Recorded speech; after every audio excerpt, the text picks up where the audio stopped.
السلام عليكم ورحمة الله وبركاته. أعوذ بالله من الشيطان الرجيم. بسم الله الرحمن الرحيم. أعوذ بالله من همزات الشياطين وأعوذ بالله أن يحضرون. بسم الله الذي لا يضر مع اسمه شيء في الأرض ولا في السماء وهو السميع العليم. يا ربنا لك الحمد كما ينبغي لجلال وجهك وعظيم سلطانك. سبحانك لا نحصي ثناء عليك أنت كما أثنيت على نفسك. فلك الحمد ولك الشكر حتى ترضى. أعوذ بالله من الشيطان الرجيم. بسم الله الرحمن الرحيم. له ما في السماوات وما في الأرض وهو العلي العظيم. بارك الله لي ولكم بالقرآن العظيم ونفعني وإياكم بما فيه من الآيات والذكر الحكيم. رب اشرح لي صدري ويسر لي أمري واحلل عقدة من لساني يفقهوا قولي. ബഹുമാന്യരായ മുഅ്മിനീങ്ങളെ, സഹോദര സഹോദരിമാരെ, അള്ളാഹുവിൻ്റെ ഇസ്മുകളിലെ അൽ അദീം സുബ്ഹാന, ഏറ്റവും മഹോന്നതനായ അള്ളാഹു എന്ന അള്ളാഹുവിൻ്റെ അളമത്ത്, അള്ളാഹുവിൻ്റെ മഹത്വവും അള്ളാഹുവിൻ്റെ ഗാംഭീര്യതയും അള്ളാഹു സുബ്ഹാനഹു വ തആല മനസ്സിലാക്കി തരുന്ന ഒരു ഇസ്മാണ് അൽ അദീം സുബ്ഹാന. അള്ളാഹു അദീമാണ് എന്ന് പറയുമ്പോൾ അള്ളാഹുവിൻ്റെ ദാത്ത് എന്ന് പറഞ്ഞാൽ അള്ളാഹു റബ്ബുൽ ഇസ്സത്ത്, റബ്ബ് ആരാണോ ആ റബ്ബ് അദീമാണ്. ചെറുതല്ല അള്ളാഹു, ചെറിയവനല്ല, അള്ളാഹു മഹോന്നതനാണ്. അള്ളാഹുവിൻ്റെ സിഫാത്തുകളും അങ്ങനെയാണ്, അള്ളാഹുവിൻ്റെ വിശേഷണങ്ങളും മഹോന്നതമാണ്. നബി സല്ലല്ലാഹു അലൈഹി വസല്ലമ തങ്ങൾ അള്ളാഹുവിനെ പരിചയപ്പെടുത്തുകയാണ് ചെയ്തത് ആദ്യത്തെ 13 കൊല്ലം, അല്ലേ? നിങ്ങൾ ആലോചിച്ച് നോക്കി, നിസ്കാരം നിർബന്ധമാകുന്നത് ഹിജറയുടെ 1-ാം വർഷമാണ്. മദീനയിലേക്ക് ഹിജറ പോയി 1-ാമത്തെ വർഷമാണ് നിസ്കാരം നിർബന്ധമാകുന്നത്. ആ 13 കൊല്ലം അള്ളാഹു ആരാണ് എന്ന് പഠിപ്പിക്കുകയാണ് നബി തങ്ങൾ ചെയ്തത് സല്ലല്ലാഹു അലൈഹി വസല്ലം. 2-ാം വർഷമാണ് നോമ്പ് നിർബന്ധമാകുന്നത്. അത് കഴിഞ്ഞിട്ടാണ് സക്കാത്ത് നിർബന്ധമാകുന്നത്. 22-ാം കൊല്ലത്തിൻ്റെ ആ 23-ാം കൊല്ലത്തിലാണ് സത്യത്തിൽ ഹജ്ജ് നടക്കുന്നത് തങ്ങളുടെ ദഅവത്തിൻ്റെ. അതായത് 22 കൊല്ലം, 23 കൊല്ലാണ് മൊത്തത്തിൽ ദഅവത്തിൻ്റെ, തങ്ങളുടെ ദഅവത്തിൻ്റെ കാലഘട്ടം. 22 വർഷം എടുത്തു ഹജ്ജ് പരിചയപ്പെടാൻ. നിസ്കാരവും നോമ്പും സക്കാത്തും ഹജ്ജും. ആദ്യത്തെ റുക്കനാണ് ഷഹാദത്തു അല്ലാ ഇലാഹ ഇല്ലല്ലാഹ് വ അന്ന മുഹമ്മദുർ റസൂലുള്ളാഹ്. ആ ഷഹാദത്തിലാണ് 14 വർഷക്കാലം സ്വഹാബിമാർ നിബിധങ്ങൾ നിർത്തിയത്. തങ്ങൾക്കവരെ ഈ ഒരു 13 കൊല്ലത്തിനിടക്ക് രഹസ്യമായി നിസ്കരിക്കാൻ പറയാം ആയിരുന്നു, അല്ലേ? അവർക്ക് നോമ്പെടുക്കാൻ പറ്റും രഹസ്യമായിട്ട്, മക്കയിൽ പറ്റില്ലായിരുന്നോ? കള്ളു കുടിക്കരുതെന്ന് പറയാൻ പറ്റില്ലായിരുന്നോ? പറ്റുമായിരുന്നു. വ്യഭിചരിക്കരുതെന്ന് പറഞ്ഞുകൂടായിരുന്നോ? ചെയ്യിക്കാമായിരുന്നു. പൈസക്കാർ സക്കാത്ത് കൊടുത്തേക്കണം എന്ന് തങ്ങൾക്ക് പറയാം 13 കൊല്ലം. പക്ഷേ അള്ളാഹു ഈ നിയമങ്ങളൊന്നും റബ്ബ് തആല നിർബന്ധമാക്കിയില്ല മക്ക കാലഘട്ടം കഴിയുന്നതുവരെ. മക്കയിലിറങ്ങിയ സൂറത്തുകൾക്കാണ് മക്കിയ സൂറത്തുകൾ എന്ന് പറയാം. മക്കയിൽ അവതരിച്ച ഖുർആൻ 87 സൂറകൾ മക്കയിൽ അവതരിച്ച സൂറകളാണ്. 27 സൂറകളാണ് മദീനയിൽ അവതരിച്ചത്. 27, 87, 114. പക്ഷെ മക്കയിലിറങ്ങിയ സൂറത്തുകൾ ബഹുഭൂരിഭാഗവും ആയത്തുകളുടെ എണ്ണം കുറവോ അല്ലെങ്കിൽ ആയത്തുകൾ ചെറിയ ആയത്തുകളോ ആണ്. മദീനയിൽ ഇതൊക്കെ വലിയ വലിയ സൂറത്തുകളാണ്. സൂറത്തുൽ ബഖറയും ആൽ ഇമ്രാനും സൂറത്തുൽ നിസാഉം മാഇദയും അൻഫാലും തൗബയും ഇതൊക്കെ മദീന സൂറകളാണ്. മദീന സൂറകൾ വലിപ്പത്തിൽ കൂടുതലാണ്, എണ്ണത്തിൽ കുറവാണ്. 27 സൂറയേ ഉള്ളൂ.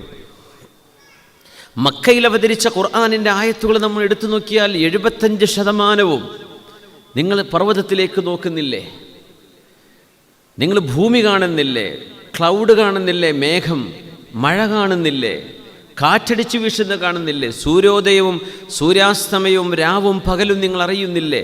സമുദ്രങ്ങളിൽ കിടക്കുന്ന അന്ധകാരത്തെ നിങ്ങൾ അറിയുന്നില്ലേ? സമുദ്രങ്ങൾക്കുള്ളിലെ ജീവജാലങ്ങളെ നിങ്ങൾ മനസ്സിലാക്കുന്നില്ലേ? പർവ്വതങ്ങളെ എങ്ങനെയാണ് അള്ളാഹു സ്ഥാപിച്ചത് എന്ന് കാണുന്നില്ലയോ?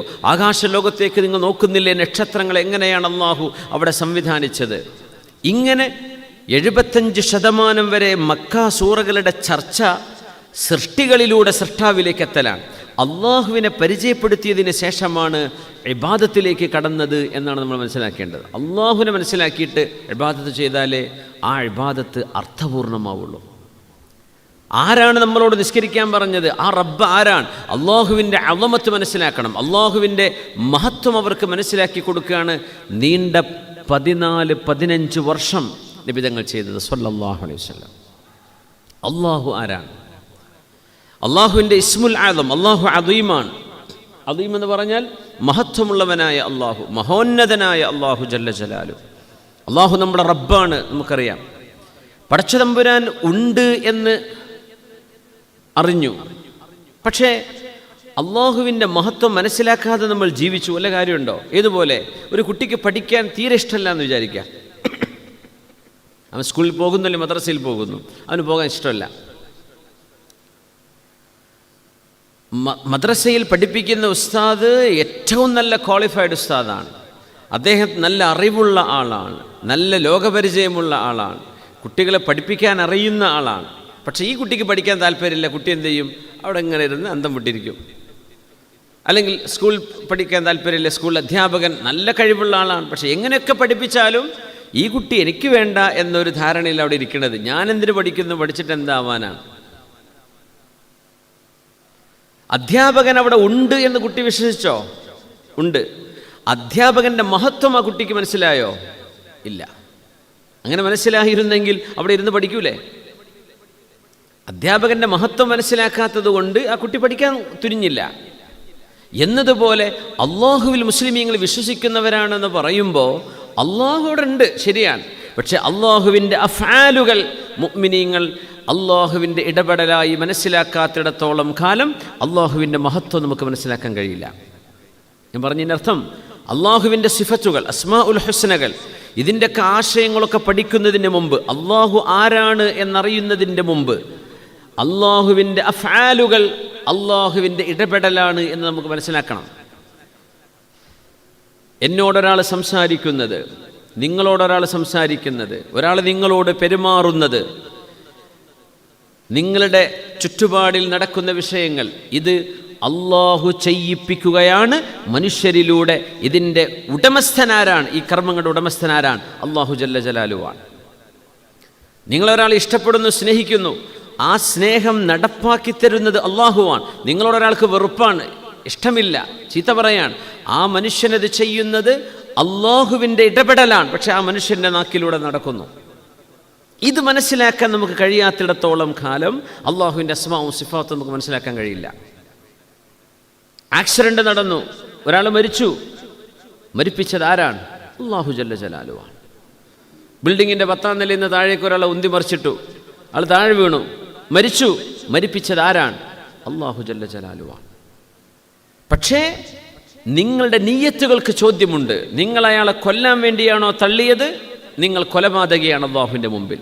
പക്ഷെ ആ ഫിഅല് അള്ളാഹുവിൻ്റെ ഇടപെടലാണ് എന്ന് നമുക്ക് മനസ്സിലാക്കാൻ കഴിയണം എന്നർത്ഥം. നിങ്ങളോട് നിങ്ങളുടെ മാനേജർ, നിങ്ങളുടെ ലൈൻ മാനേജർ, നിങ്ങളുടെ സൂപ്പർവൈസർ, നിങ്ങളുടെ മുതലാളി, നിങ്ങൾക്ക് ജോലി തന്ന ആൾ, നിങ്ങളുടെ മക്കൾ, നിങ്ങളുടെ വീട്ടുകാർ, നിങ്ങളുടെ ഭാര്യ, നിങ്ങളുടെ മാതാപിതാക്കൾ എങ്ങനെയൊക്കെ നിങ്ങളോട് പെരുമാറുന്നുണ്ടോ, ഈ പെരുമാറ്റവും അവരുടെ സംസാരവും അവരുടെ ആംഗ്യഭാഷയും നിങ്ങളോട് കാണിക്കുന്ന സ്നേഹമാണെങ്കിൽ സ്നേഹം, വെറുപ്പാണെങ്കിൽ വെറുപ്പ്, രണ്ടിൻ്റെ ഇടയിലാണെങ്കിൽ അങ്ങനെ, ഇത് നടക്കുന്നത് എൻ്റെ റബ്ബ് ഇടപെടുകയാണ് എന്ന് മനസ്സിലാക്കാൻ കഴിയണം. അപ്പോഴാണ് നമ്മൾ അള്ളാഹുവിനെ മനസ്സിലാക്കുന്നത്.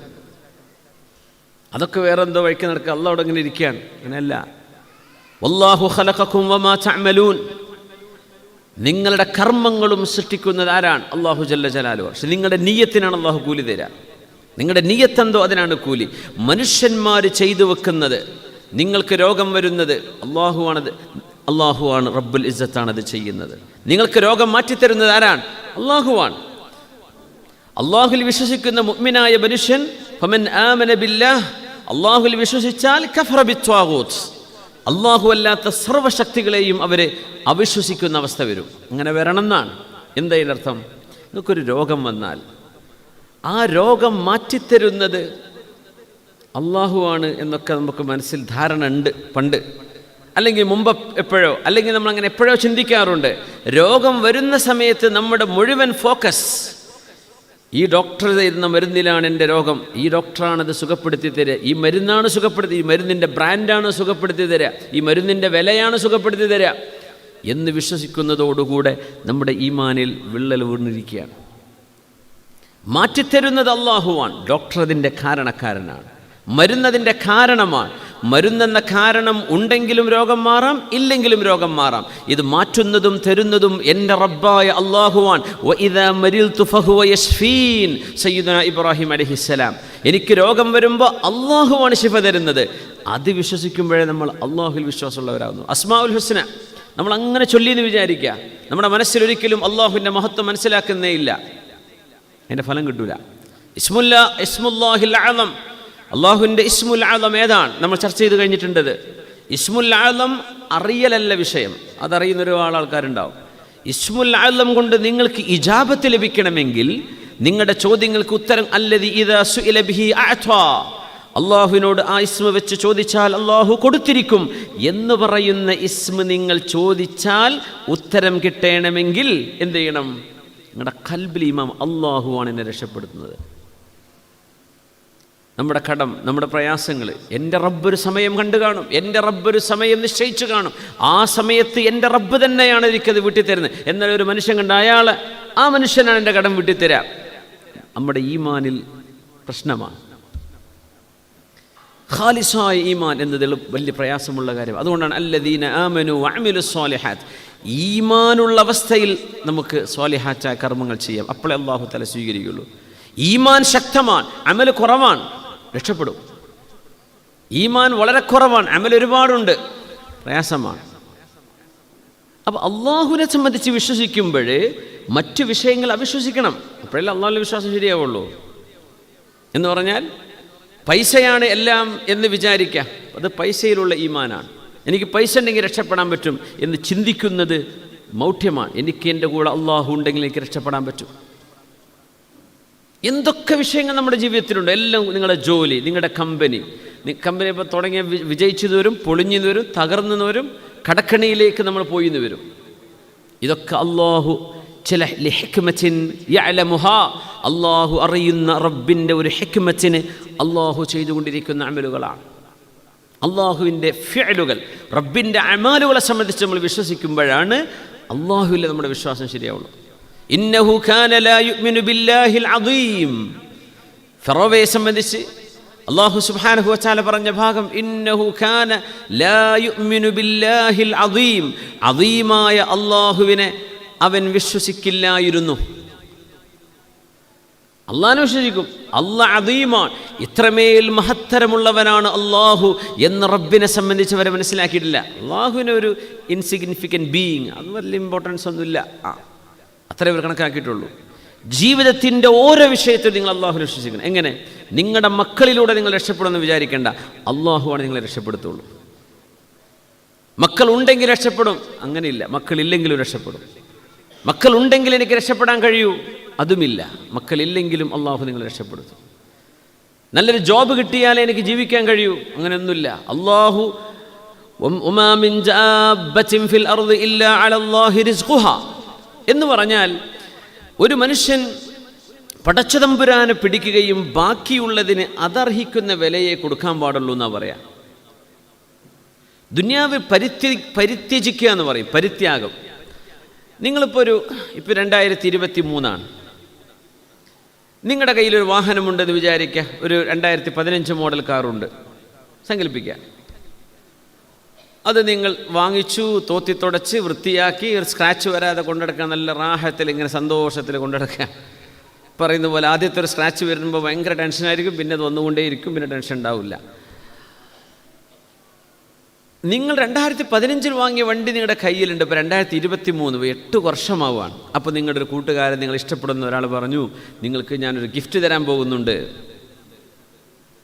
ആ gifts is nothing but A 2023 model car. നിങ്ങൾ ഇഷ്ടപ്പെടുന്നൊരു വാഹനം 2023 മോഡൽ നിങ്ങൾക്ക് ഞാൻ വാങ്ങിച്ചു തരാണ്.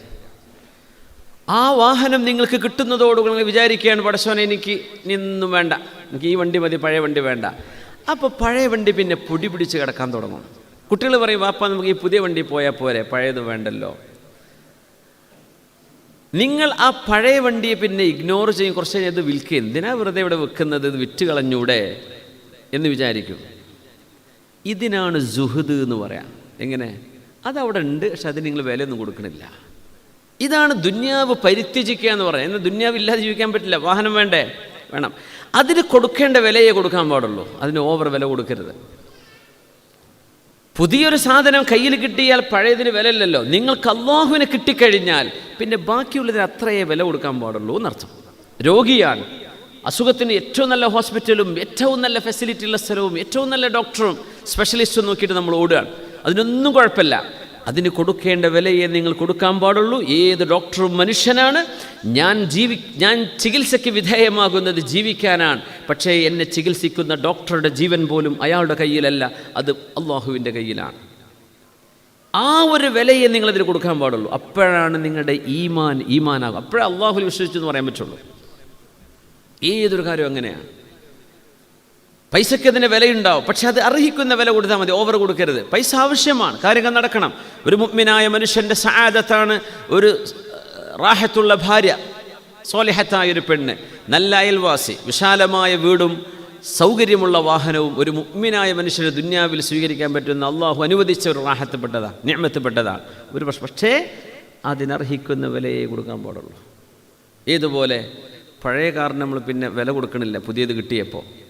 അള്ളാഹുവിനെ കിട്ടുമ്പോൾ ബാക്കിയുള്ളതിന് അത്രയേ വില കൊടുക്കാൻ പാടുള്ളൂ. ഇതിനാണ് സുഹദ്, പരിത്യാഗം എന്ന് പറയാം.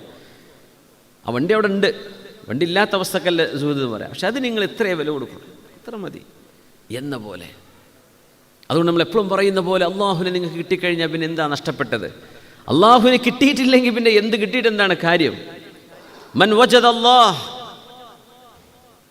മാദാ ഫഖദ് വമൻ ഫഖദ അല്ലാഹ മാദാ വജദ്.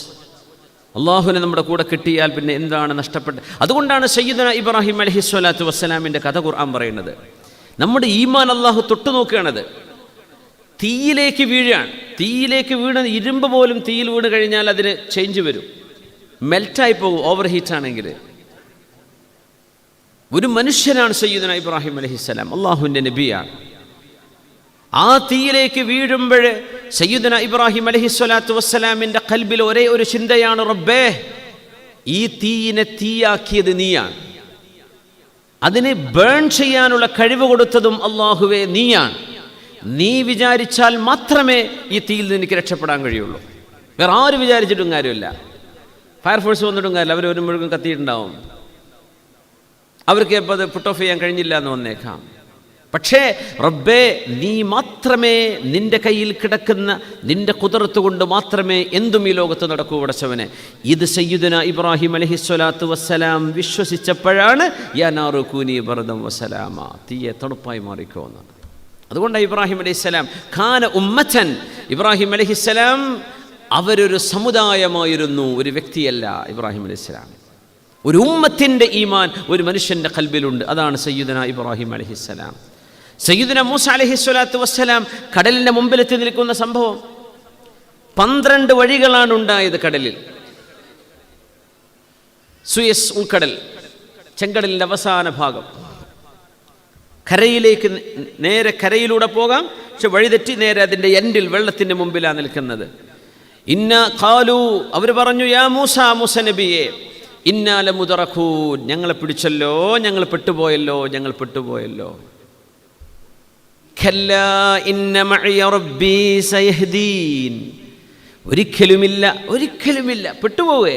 ഇന്ന മഅയ റബ്ബി, എൻ്റെ കൂടെ എൻ്റെ റബ്ബുണ്ട്, സയഹ്ദീൻ, ഏതാണോ അവിടെ നിന്ന് രക്ഷപ്പെടാനുള്ള വഴി ആ വഴിയിലേക്ക് അള്ളാഹുവിനെ എത്തിച്ചേരും. പക്ഷെ ഒരു പ്രോബ്ലത്തിലേക്ക് മൂസ നബി എത്തുകയാണ്. ഇബ്രാഹിം അലൈഹി സ്വലാം ഒരു പ്രോബ്ലം ഫേസ് ചെയ്യുന്നുണ്ട്. അത് എല്ലാ മുഅ്മിനീങ്ങൾക്കും ലോകത്തുണ്ടാവും, പരീക്ഷണം ഉണ്ടാവും. അതിൽ നിന്ന് രക്ഷപ്പെടാനുള്ള വഴിയും അള്ളാഹുവിൻ്റെ ഭാഗത്ത് നിന്ന് മാത്രമേ കിട്ടുള്ളൂ.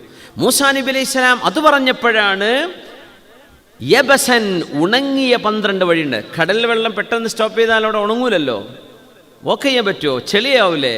യബസ, അള്ളാഹ് ഉണക്കി കൊടുത്തു ഇൻസ്റ്റൻ്റ്ലി. സാധാ ഒരു റോഡിലൂടെ നടക്കണ പോലെ 12,000 ആളുകൾ നടന്നു അപ്പുറത്തേക്ക്. ഈ മഹാപലായനം ബൈബിൾ പുസ്തകത്തിലുണ്ട്. എക്സോഡസ്, മഹാപലായനം എന്നാ പറയാം. നാടുവിട്ട് ഒരു സംഘം ആളുകൾ ഒരു രാജ്യം വിട്ടുപോയ സംഭവം ചരിത്രത്തിന് മറക്കാൻ കഴിയാത്ത, ചരിത്രത്തിൽ അത്ഭുതമാണിത്. ക്രിസ്ത്യാനികളും ജൂതന്മാരും മുസ്ലിമീങ്ങളും ഒരുപോലെ വിശ്വസിക്കുന്നൊരു സംഭവമാണ് മൂസാ നബി അലൈഹി ഇസ്ലാമിൻ്റെ കടൽ പിളർന്ന സംഭവം.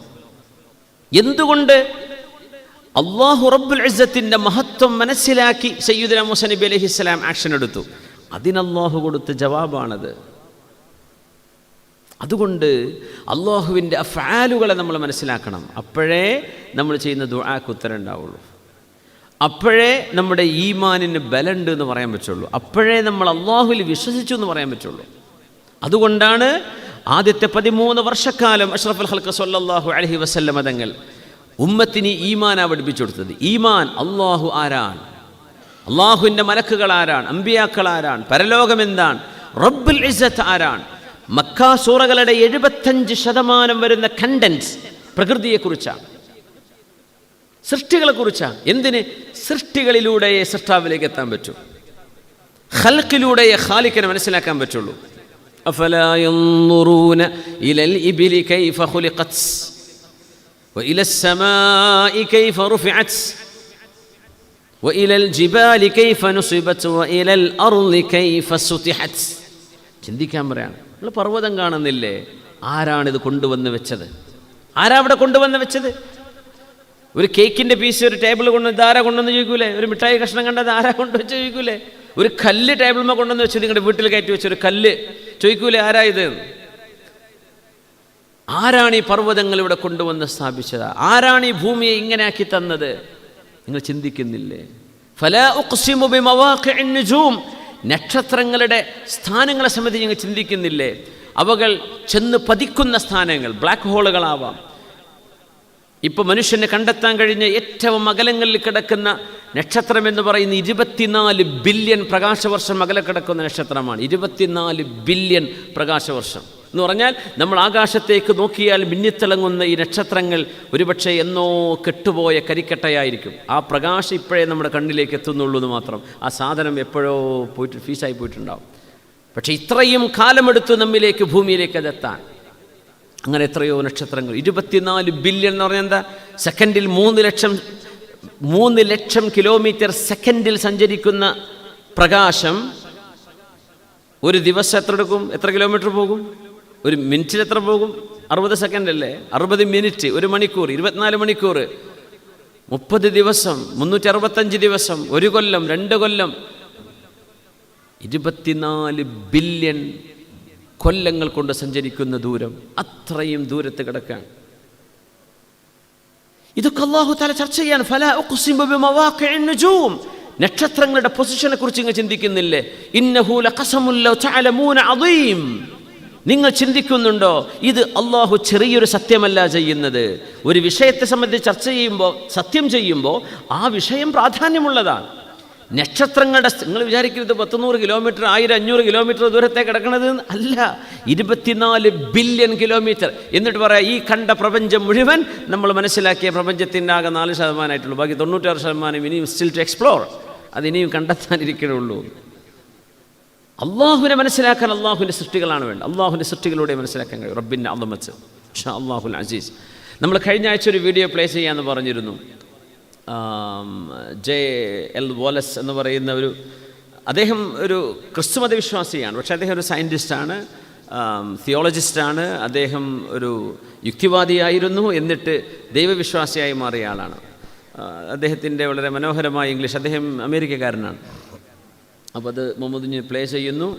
DNA എന്ന് പറയുന്ന മനുഷ്യ ശരീരങ്ങളെ ഗവേൺ ചെയ്യുന്ന, ഭരിച്ചുകൊണ്ടിരിക്കുന്ന അതിസൂക്ഷ്മമായ കണിക എന്ന് പറയുന്നത്, അതിനുള്ളിൽ കിടക്കുന്ന ഇൻഫർമേഷൻ ഏറ്റവും വലിയ ഇൻ്റലിജൻ്റായ ഒരു തമ്പുരാന് മാത്രമേ അത് ചെയ്യാൻ കഴിയൂ എന്ന് സയൻറ്റിസ്റ്റുകളുടെ വാക്കുകളിലൂടെ സമർത്ഥിക്കുന്ന ഒരു ചെറിയ വീഡിയോ ആണ്.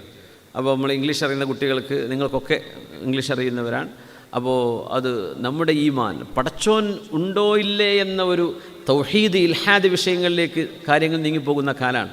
അപ്പോൾ ഒന്ന് ചിന്തിക്കാനും മനസ്സിലാക്കാനും ഉപകാരപ്പെടുമെന്ന് വിചാരിച്ചു. ലൈറ്റ് വേണേൽ ഓഫ് ചെയ്യുക, സ്ക്രീൻ മാത്രം. ഈ സ്റ്റേജിലെ ലൈറ്റ് ഓഫ് ചെയ്യാൻ പറ്റുമെങ്കിൽ of ചെയ്തോളെ.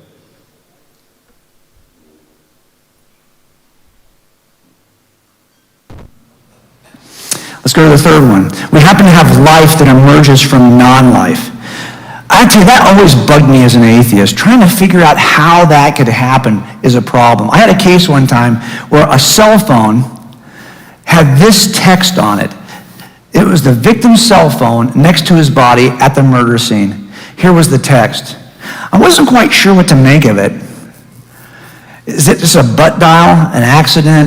What does that even mean? It didn't seem like it was really information. I couldn't decode it. What's the message? I don't know. Well, it turned out this message came from his wife, Rachel, who had been cheating on him for a number of years he didn't even know. And on this night, she'd had enough. She wanted to kill him. He was working late. He wanted her boyfriend to go over and kill him at the place of business. But he was getting ready to leave, and he had called her and says, "I'm coming home." So she texted him to hold him in place so that the boyfriend could kill him. This text, like many other I found before, it basically says, "Don't go anywhere, I'll be there in 30 minutes. So this is how they would talk about, I'll be there in 30, be there in 15, almost there, whatever. He waited 30 minutes for it and was killed in 20. So this was actually ended up being a piece of information. Now, one way we discover what this is by asking good detective questions, right? These are the kinds of questions we all are familiar with. Am I right? I want to ask just one tonight when it comes to the origin of life to get us started. I ask all of them in the book, but tonight I just want to cover the where question.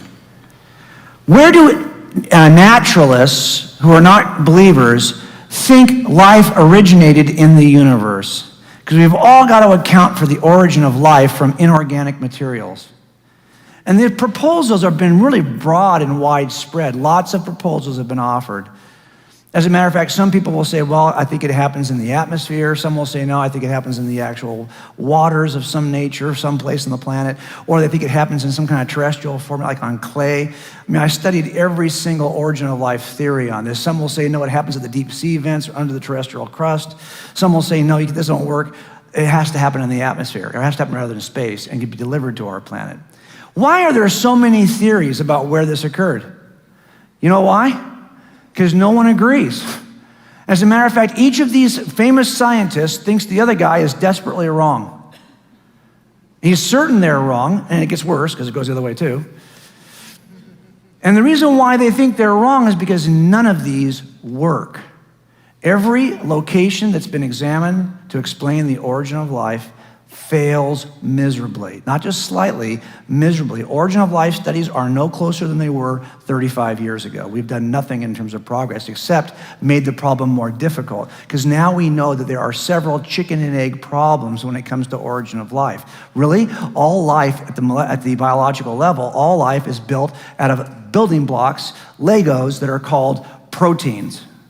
Proteins are the building blocks of life. The problem is proteins are generated in little factories called ribosomes. And what do you think these ribosomes are made with? Proteins. That's the problem. You've got a chicken and egg problem. Which came first? And to be honest with you, it gets worse the deeper you look. It's not just in ribosome factories. It's in every aspect of the cell, including the cell membrane. You can't get this complex behavior to occur unless it's protected in some way. But the protection for this complex system is made up of the very things that are in the complex system. That's the problem. You got to have everything in place all at once in order to make this work. And that's why it's so hard to locate a place where all of this could happen without any intelligent intervention. And it gets worse, because it turns out there is one thing that defeats the chicken and egg problem. There's one way to defeat it. You know how it's defeated? It's defeated with something we call DNA. This molecule, the largest molecule known in all of science, right? Built from all the different nucleotides that build up DNA. These 4 nucleotides are used to build DNA. This is the instruction manual that tells proteins how to form. It tells ribosome machines how to manufacture proteins. It constructs and directs all traffic in biological systems. The problem, of course, is what is this? This is a series of nucleotides that are in a certain order, like information, like letters, that are directing traffic. Here's the problem, and Stephen C. Meyer does the best job of saying this. Now, Stephen's a believer, but he's also got his Oxford PhD in the philosophy of science. And what he says in a book that is the biggest takeaway about this first book he wrote, Signature in the Cell, is simply this: there's not a single example in the entire history of science or the universe in which information ever comes from anything other than intelligence. So if this is information in the genome, what is the intelligent source that has put it there? Because you cannot get information any other way. Let me show you what I mean.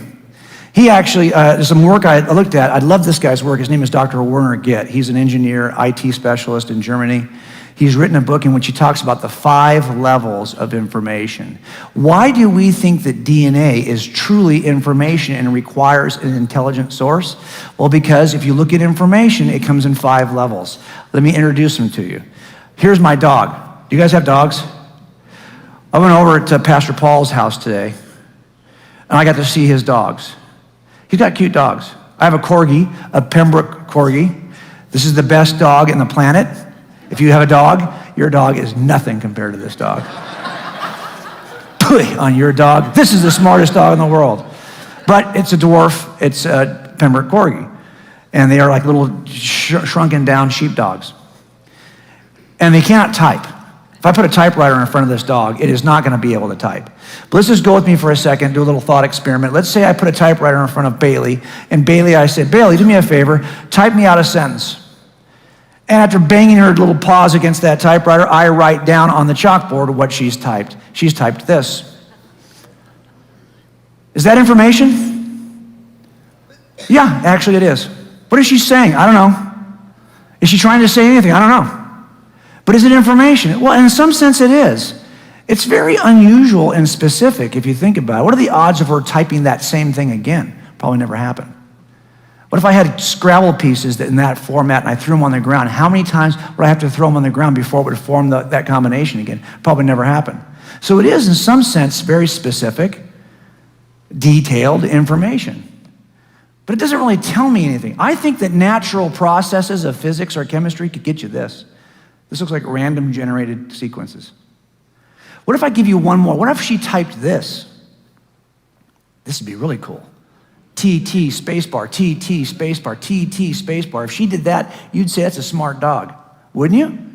I think there are actually some physical properties, physical processes of physics and chemistry that could produce simple patterns.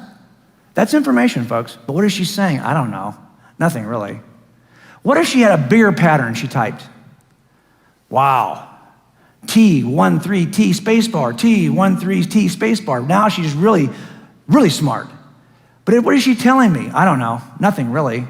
But this is information in the sense that it's specific and detailed. And I think there are actually some laws of physics and chemistry that can give you more detail, like snowflakes, great patterns.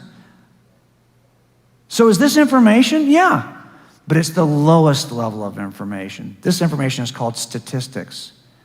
It is the lowest. Is this what DNA is? No. Let's go up one level. What if Bailey could type this? Wow. Now you're impressed, aren't you? She's mastered word selection. She can actually put the letters together and group them into words. But what is she telling me? I don't know. I'm not quite sure what she's telling me. We're up one level. We've mastered words, but we don't have any content yet. This is called cosyntax. What if she could type this? Now we have words in a proper linkage that gives us a concept we can recognize. She's actually telling us something, and we understand what she's saying. Do you see how much different that is than this?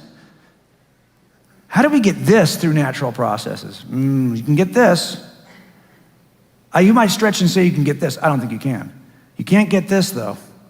This is another level of information, which is called semantics. I've been places where people have mastered something between these two. They understand the words, but they're not quite sure how to put them together. Maybe English is their second language. I was in Malibu at a Thai food restaurant, right? I go into the restroom. This sign is hanging in the restroom at a Thai food restaurant in Malibu, California on PCH. Please do not throw paper wiping hand down toilet. I think I understand what he's trying to say. And he's somewhere between cosyntax and semantics. He kind of has the right words almost in the right order. What if my dog, Bailey, could type this? Wow. This is actually a request. Information that requests a response is different than just information describing something. Information that requests action is another level that is called pragmatics. And if you expect that the person you're talking to is actually going to respond and do this for you, that's even another level called apobetics. These are the highest levels of information. Requests with an expectation of response. If you want to know the difference between this and this, one easy way is to simply ask yourself a question. If I change one character, does it change the meaning of this sentence? Of course not. That's not really information. It's the lowest level of information. So if I look at this and I say, just take one character out, the comma, this has no change at all on this sentence because it didn't mean anything before. It doesn't mean anything now. I think some of you know where I'm headed with this from the look on your face. But at the bottom, at the highest level of information, you know it's high information because if I make one change, like take the comma out of that sentence, now everything changes, right? Now the sweet Bailey who was wanting Grandpa to feed her has now become the evil Bailey who wants to eat Grandpa. See the difference? And that's why we know that this information is at a much higher level. Small changes have dramatic changes in meaning. So the same thing happens in your DNA, right? Here's Billy the Kid, or maybe this is Jesse James, I forget who this is. But if I look at his genetic code, the stuff that actually structures who he is, and I make a small change, take out, let's say, this one nucleotide and replace it, that change results in a change in Billy. Something is going to change. Why? Because this DNA is not just statistics. It's the highest level of information. It's a pragmatic request that's expected to be met. This is hard to explain in a naturalistic universe. And even the naturalists recognize that. So Paul Davies, a physicist from ASU, says, we are still left with the mystery of where biological information comes from. If the normal laws of physics can't inject information, and if we are ruling out miracles, which of course they are, then how can life be predetermined and inevitable rather than a freak accident? How is it possible to generate random complexity and specificity together in a law-like manner? We've always come back to that basic paradox. How do you get this by staying in the room? Well, I describe a couple of ways people try to get it. One thing you can do is simply say, oh, it's just chance. You do it long enough, hard enough, these things will happen by chance. But that really misunderstands the level of information involved. Or you can argue that there's some natural law that could cause information. Give me an example of that. You won't. There are no examples of natural law ever giving you anything more than statistical information, the lowest level of information. So if you want to stay inside the room, you're going to have to go by chance or by law. Those things don't work. Why? Because we're seeing true information in the room. And that means you've got to have a source of true information, and that's got to get you outside the room. That's the problem. See, here's the problem with asking these questions. I ask these questions all the time in homicides, but I don't stop here. I don't ask these questions and stop. If I did that, I'd never solve a case. The next question I have to ask is the money question. It's a who question. All these questions point to the who question.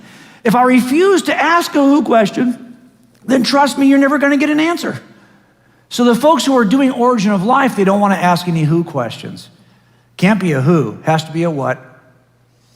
That's why you can't solve this, folks, because it's a who you're looking for. And this is what Werner Getz says about that. He says, yeah, you're looking for a who. A necessary requirement for generating meaningful information is the ability to select from alternatives. And that requires intelligent volitional entity, because unguided random processes cannot do this. Not in any amount of time. Because this selection process demands continuous guidance by intelligent beings that have a purpose. That's how you get information. If the source of that information happens to be an intelligent, communicative being outside the box, I could explain information inside the box.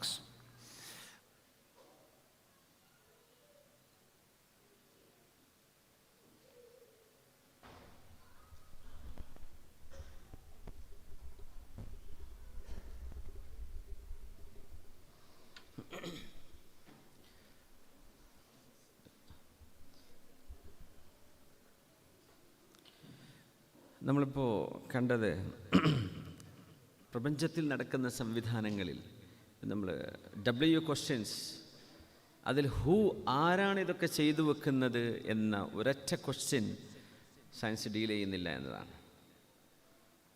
എല്ലാ എടുക്കുന്നുണ്ട്, where, how, Y എല്ലാം ഉണ്ട്. പക്ഷേ എന്ന് പറയുന്ന question നമ്മൾ skip ചെയ്യാം.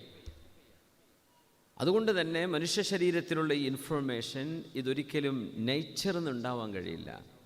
അത് ഔട്ട്സൈഡ് ഓഫ് ദി നേച്ചർ. അതൊരു സുപ്രീം ഇൻ്റലിജൻറ്റ് ബീയിങ് ആവണം. ഒരു അതീയമായ മഹത്തരമുള്ളവനായ ഒരു എൻറ്റിറ്റിക്ക് മാത്രമേ, അത് നമ്മൾ ഗോഡ് ഓൾമൈറ്റി എന്ന് പറയാം, അല്ലാഹു അൽ ഇലാഹ് എന്ന് പറയാം. ലോകത്താണ് ഇപ്പോൾ ഖുർആൻ എന്ന് പറയുന്നത് മുഴുവൻ അൽഫബറ്റിക്സ് ഇൻഫർമേഷനാണ്. ഖുർആൻ മുഴുവൻ ഒക്കെ ഡിമാൻഡിങ് ആണ്. യാ അയ്യുഹല്ലദീന ആമനു, നമ്മോട് ഡിമാൻഡ് ചെയ്യാണ് കാര്യങ്ങൾ ചെയ്യാൻ. ഖുർആനിൽ ഒരു അക്ഷരം എടുത്ത് മാറ്റിക്കഴിഞ്ഞാൽ അതിൻ്റെ സ്ട്രക്ചർ ബ്രേക്ക് ആവും. ഒരായത്ത് തിരിച്ചിട്ട് കഴിഞ്ഞാൽ ഖുർആനിൻ്റെ ന്യൂമറിക്കൽ വണ്ടേഴ്സ് കിട്ടൂല പിന്നെ. അതുകൊണ്ട് തന്നെ ഹയസ്റ്റ് ലെവൽ ഓഫ് ഇൻഫർമേഷനാണ് ഖുർആൻ. ഈ ഖുർആൻ വരണമെങ്കിൽ തന്നെ ഒരു ഇൻ്റലിജൻറ്റ് ബീയിങ് വേണം എന്ന് ബുദ്ധിയുള്ളവർക്ക് മനസ്സിലാക്കാം. സല്ലു അല നബി മുഹമ്മദിൻ വ ആലി. അല്ലാഹുമ്മ സല്ലി അലാ സയ്യിദിനാ മുഹമ്മദിൻ وعلى آل سيدنا محمد وبارك وسلم عليه. اللهم صل على سيدنا محمد وعلى آل سيدنا محمد وبارك وسلم عليه. اللهم صل على سيدنا محمد وعلى آل سيدنا محمد وبارك وسلم عليه. جزاكم الله خيرا. ഇന്നത്തെ നമ്മുടെ പായസം നമ്മുടെ രക്ഷിതാവിൻ്റെ വകയാണ്. അവരുടെ മകൾ നീറ്റ് എക്സാം ഞായറാഴ്ച നടക്കുകയാണ്. നല്ല വിജയം കിട്ടാൻ വേണ്ടി നിയ്യത്ത് ചെയ്തതാണ്. അല്ലാഹു സുബ്ഹാനഹു വ തആല ഉന്നത വിജയം ആ മോൾക്ക് അല്ലാഹു നൽകട്ടെ. ദുനിയാവിലും ആഖിറത്തിലുമുള്ള എല്ലാ പരീക്ഷകളിലും അല്ലാഹു ഉന്നത വിജയം നൽകട്ടെ. ആമീൻ. അവരുടെ ഉദ്ദേശങ്ങൾ അല്ലാഹു പൂർത്തിയാക്കി കൊടുക്കട്ടെ. ആമീൻ യാ റബ്ബൽ ആലമീൻ. അതുകൊണ്ട് അള്ളാഹുവിൻ്റെ അളമത്ത്, അള്ളാഹു മഹത്തരമുള്ളവനാണ് എന്നറിയുന്നത് സയൻസ് പഠിക്കുമ്പോഴാണ്. നമ്മൾ കുട്ടികൾ ഏറ്റവും കൂടുതൽ പഠിക്കേണ്ട സാധനം സയൻസാണ്. സയൻസ് എന്ന് പറയുന്നത് യു ഒബ്സർവ് ദ ക്രിയേഷൻ. അത്രേ ലാബ് കൊണ്ടുപോയാൽ ടീച്ചർ കൊണ്ടുവരുന്ന materials something found on earth. ഭൂമിയിൽ കിട്ടുന്ന സാധനം കൊണ്ടുവരുള്ളൂ. ടീച്ചറായിട്ടൊന്നും ഉണ്ടാക്കി കൊണ്ടുവരാൻ കഴിയില്ല, ഒരു അധ്യാപനം കൊണ്ടുവരാൻ കഴിയില്ല. ഭൂമിയിലുള്ള വസ്തു ഹൗ ദേ വർക്ക് എന്ന് എക്സാമിൻ ചെയ്യാൻ മാത്രമേ കഴിയുള്ളൂ. ആരാണത് ഉണ്ടാക്കിയത് എന്ന ക്വസ്റ്റ്യൻ അവിടെ ഒരു സ്കൂളിലും ആൻസർ ചെയ്യൂല, ഒരു കോളേജും ചർച്ച ചെയ്യുക പോലുമില്ല. അത് നിങ്ങൾ ആരുണ്ട് വെറുതെ ഉണ്ടായെന്ന് വേണമെങ്കിൽ നിങ്ങൾ വിചാരിച്ചോ, നിങ്ങൾക്ക് പറ്റിയ മതങ്ങൾ വെച്ച് നിങ്ങൾ പോയിക്കോ, അത്രേ പറയുള്ളൂ. എന്തുകൊണ്ട് അത് പറയും എന്ന് പറഞ്ഞ ആൾ നമുക്ക് ലാബിൽ കൊണ്ടുവരാൻ പറ്റുന്നില്ലല്ലോ, അതുകൊണ്ട് നമുക്ക് പറയാൻ പറ്റില്ല.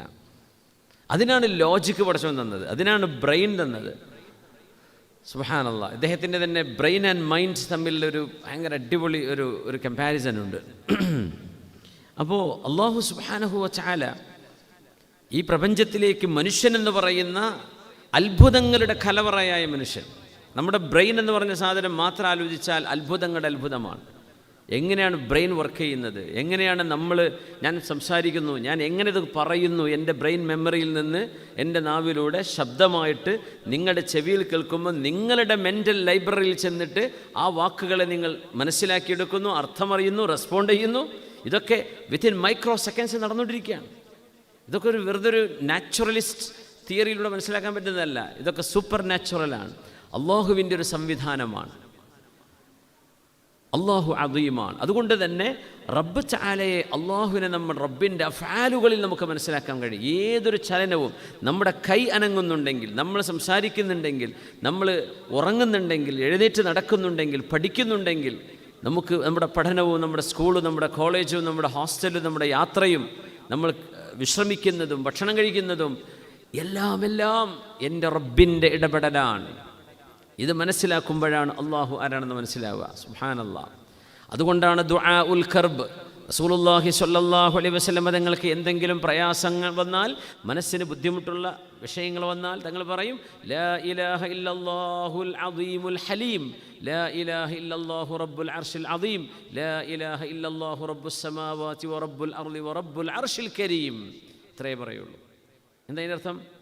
എല്ലാ പ്രയാസങ്ങളും അല്ലാഹുവേ നിൻ്റെ ഭാഗത്തു നിന്നാണ്, നീയാണ് എൻ്റെ മുമ്പിലേക്ക് ഇടുന്നത്.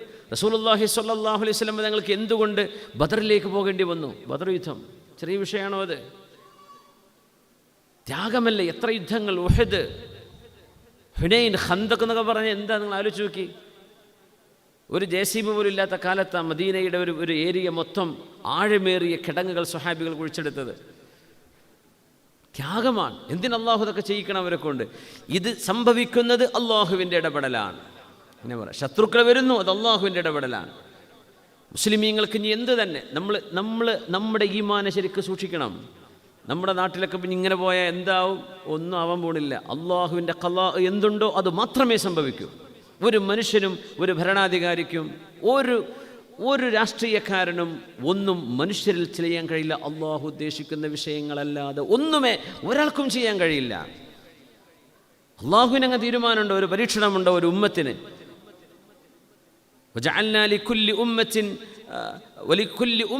അജൽ, എല്ലാ സമുദായങ്ങൾക്കും ഒരു ആയുസ്സുണ്ട് എന്ന് ഖുർആൻ പറയാം. മനുഷ്യർക്ക് ആയുസ്സുണ്ട് ഇല്ലേ? സമുദായങ്ങൾക്കും ആയുസ്സുണ്ട്. വലിയ വാക്കാണ്. നിങ്ങൾ ഒരു സമുദായം എന്ന നിലയ്ക്ക് എത്ര കാലം അള്ളാഹു നിങ്ങളെ നിലനിർത്തണം, എപ്പോൾ അള്ളാഹു നിങ്ങളെ നശിപ്പിക്കണം, അള്ളാഹുവിന് തീരുമാനമുണ്ട്.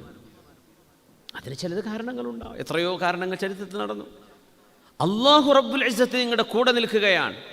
ഒരു ശക്തിക്കും ഒന്നിനും നിങ്ങൾ ചെയ്യാൻ പറ്റില്ല, ഒന്നും ചെയ്യാൻ കഴിയില്ല. ലോകത്ത് എന്തൊക്കെ അനീതിയും അതിക്രമവും ഈ ഉമ്മത്തിനെതിരെ നടക്കുന്നുണ്ടോ അവിടെയൊക്കെ അള്ളാഹുവിൻ്റെ ദീനിന് വളർച്ചയുണ്ടായിട്ടുണ്ട്. ചരിത്രം പഠിച്ചാൽ മനസ്സിലാവും. എവിടെയൊക്കെ അനീതിയുണ്ടോ, എവിടെയൊക്കെ ആളുകൾ ഉറഞ്ഞു തുള്ളുന്നുണ്ടോ ഇസ്ലാമിനെതിരെ, അവിടെയൊക്കെ ദീനിന് വളക്കൂറുള്ള മണ്ണ് സൃഷ്ടിക്കപ്പെടുകയാണ് ചെയ്യുക. ചരിത്രം അതാണ്. അവർക്കറിയാത്തതുകൊണ്ട് എന്ത് അള്ളാഹു അവരെ കൊണ്ട് ചെയ്യിപ്പിക്കുകയാണ്.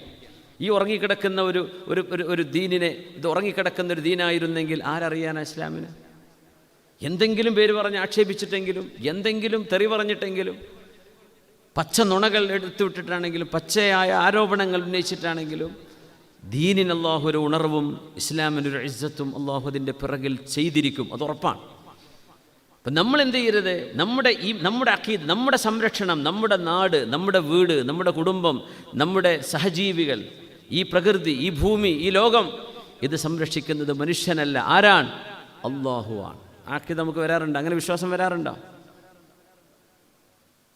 നമുക്ക് വരുന്നുണ്ടോ അങ്ങനെ ഒരു ഈമാൻ? നമ്മളെന്താ പറയുക? പോലല്ലേ ഭരിക്കണത്, അപ്പോൾ പിന്നെ അങ്ങനെ ആയിരിക്കും. ഭരിക്കുന്നത് ആരാണെങ്കിലും ഇവിടുത്തെ ഭരണം മാലിക്കുൽ മുൽക്കാര, ഇവർക്ക് ഭരണം കൊടുത്ത ആളാരാ? അല്ലാഹു ജല്ല ജലാലുഹു. അഷ്റഫ് ഖൽഖ് തങ്ങൾക്ക് 13 കൊല്ലം നബി തങ്ങൾ കഷ്ടപ്പെട്ടില്ലേ സല്ലല്ലാഹു അലൈഹി വസല്ലം? ആർക്ക് ഭരണം കൊടുത്തു? അബൂജഹലിന്, ഉത്ബക്ക്, ഷൈബക്ക് കൊടുത്തു. ആരാത് കൊടുത്തത്? അല്ലാഹു ജല്ല ജലാലു തന്നെ. പക്ഷെ ദീനിന് വല്ല വളർച്ച കുറവുണ്ടായോ? വളർന്നില്ലേ? പടർന്ന് പന്തലിച്ചില്ലേ? അതുകൊണ്ട് ഏതൊരു വിഷയവും ഇടപെടുന്നതും ചെയ്യുന്നതും അള്ളാഹുവാണ് എന്ന് ഒരു മുഅ്മിൻ മനസ്സിലാക്കണം. അതുകൊണ്ടാണ് ഇസ്ലാമിൻ്റെ ആദ്യത്തെ റുക്ൻ, ഇസ്ലാമിൻ്റെ ഒന്നാമത്തെ സ്തംഭം എന്താ? ഇസ്ലാമിൻ്റെ ആദ്യത്തെ പില്ലർ എന്താണ്? റുക്നുൽ ഇസ്ലാം, അർക്കാനുൽ ഇസ്ലാമിൽ ഒന്നാമത്തെ റുക്ൻ എന്താണ്? ഷഹാദത്തു അല്ലാ ഇലാഹ ഇല്ലല്ലാഹ് വ അന്ന മുഹമ്മദുർ റസൂലുള്ളാഹ്. എന്തല്ല? ഖൗലു ലാ ഇലാഹ ഇല്ലല്ലാഹ് മുഹമ്മദുർ റസൂലുള്ളാഹ് എന്നല്ല. ലാ ഇലാഹ ഇല്ലല്ലാഹ് മുഹമ്മദ് റസൂലുള്ളാഹ് എന്ന് പറയലാണെന്നാണോ? ആണോ? അല്ലല്ല. പറയാൻ എത്ര ആളുണ്ട് ഇവിടെ? ഷഹാദത്തു അല്ലാ ഇലാഹ ഇല്ലല്ലാഹ്, അല്ലാഹുവാണ് ആരാധനക്കർഹതയുള്ളവൻ എന്നതിന് ഞാൻ സാക്ഷിയാണ്. ഷഹാദത്ത് എന്ന് പറഞ്ഞ വിറ്റ്നസ് എന്നാണ്. നിങ്ങൾക്ക് റബ്ബ് തആലയെ നിങ്ങളുടെ ചിന്തയിലും നിങ്ങളുടെ മനസ്സിലും ഈ സ്രഷ്ടാവിനെ കാണാൻ കഴിയണം, അള്ളാഹുവിനെ കാണാൻ. അത് അള്ളാഹു എന്ന് പറഞ്ഞ അൽ ഇലാഹ് എന്നാണ്. ഇലാഹ് എന്ന് പറഞ്ഞാൽ എന്താ? അലിഹ. അലിഹ എന്ന് പറഞ്ഞാൽ തവല്ലഹ എന്നൊക്കെ പറഞ്ഞാൽ മതിമറന്ന് സ്നേഹിക്കുക എന്നാണ്.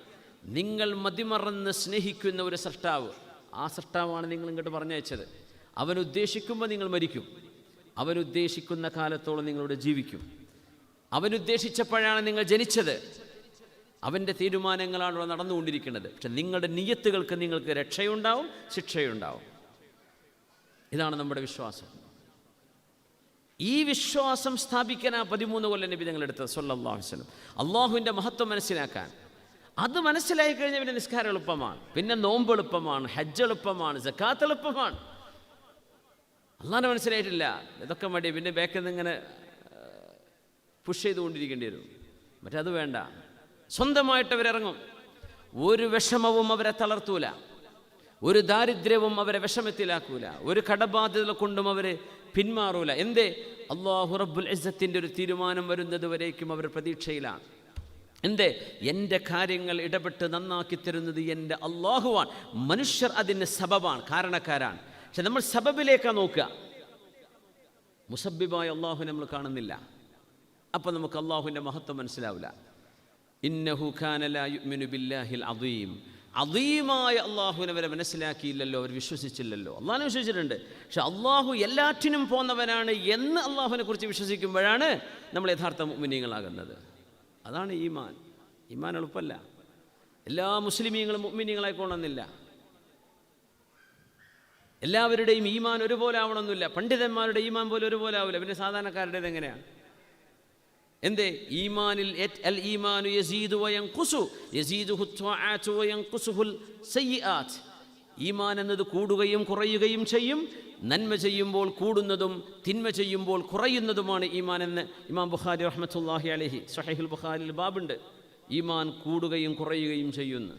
ചില സമയത്ത് മനസ്സിലാക്കും നമ്മൾ, അള്ളാഹു നമ്മൾ ഒരുപാട് അകന്നു പോകും. ചിലപ്പോൾ ഖുർആൻ ഓതാൻ തോന്നൂല, നിസ്കരിക്കാൻ തോന്നൂല, അമൽ ചെയ്യാൻ തോന്നുന്നില്ല, ഒരു മജ്ലിസിൽ പോയി ഇരിക്കാൻ തോന്നൂല. എന്തേ?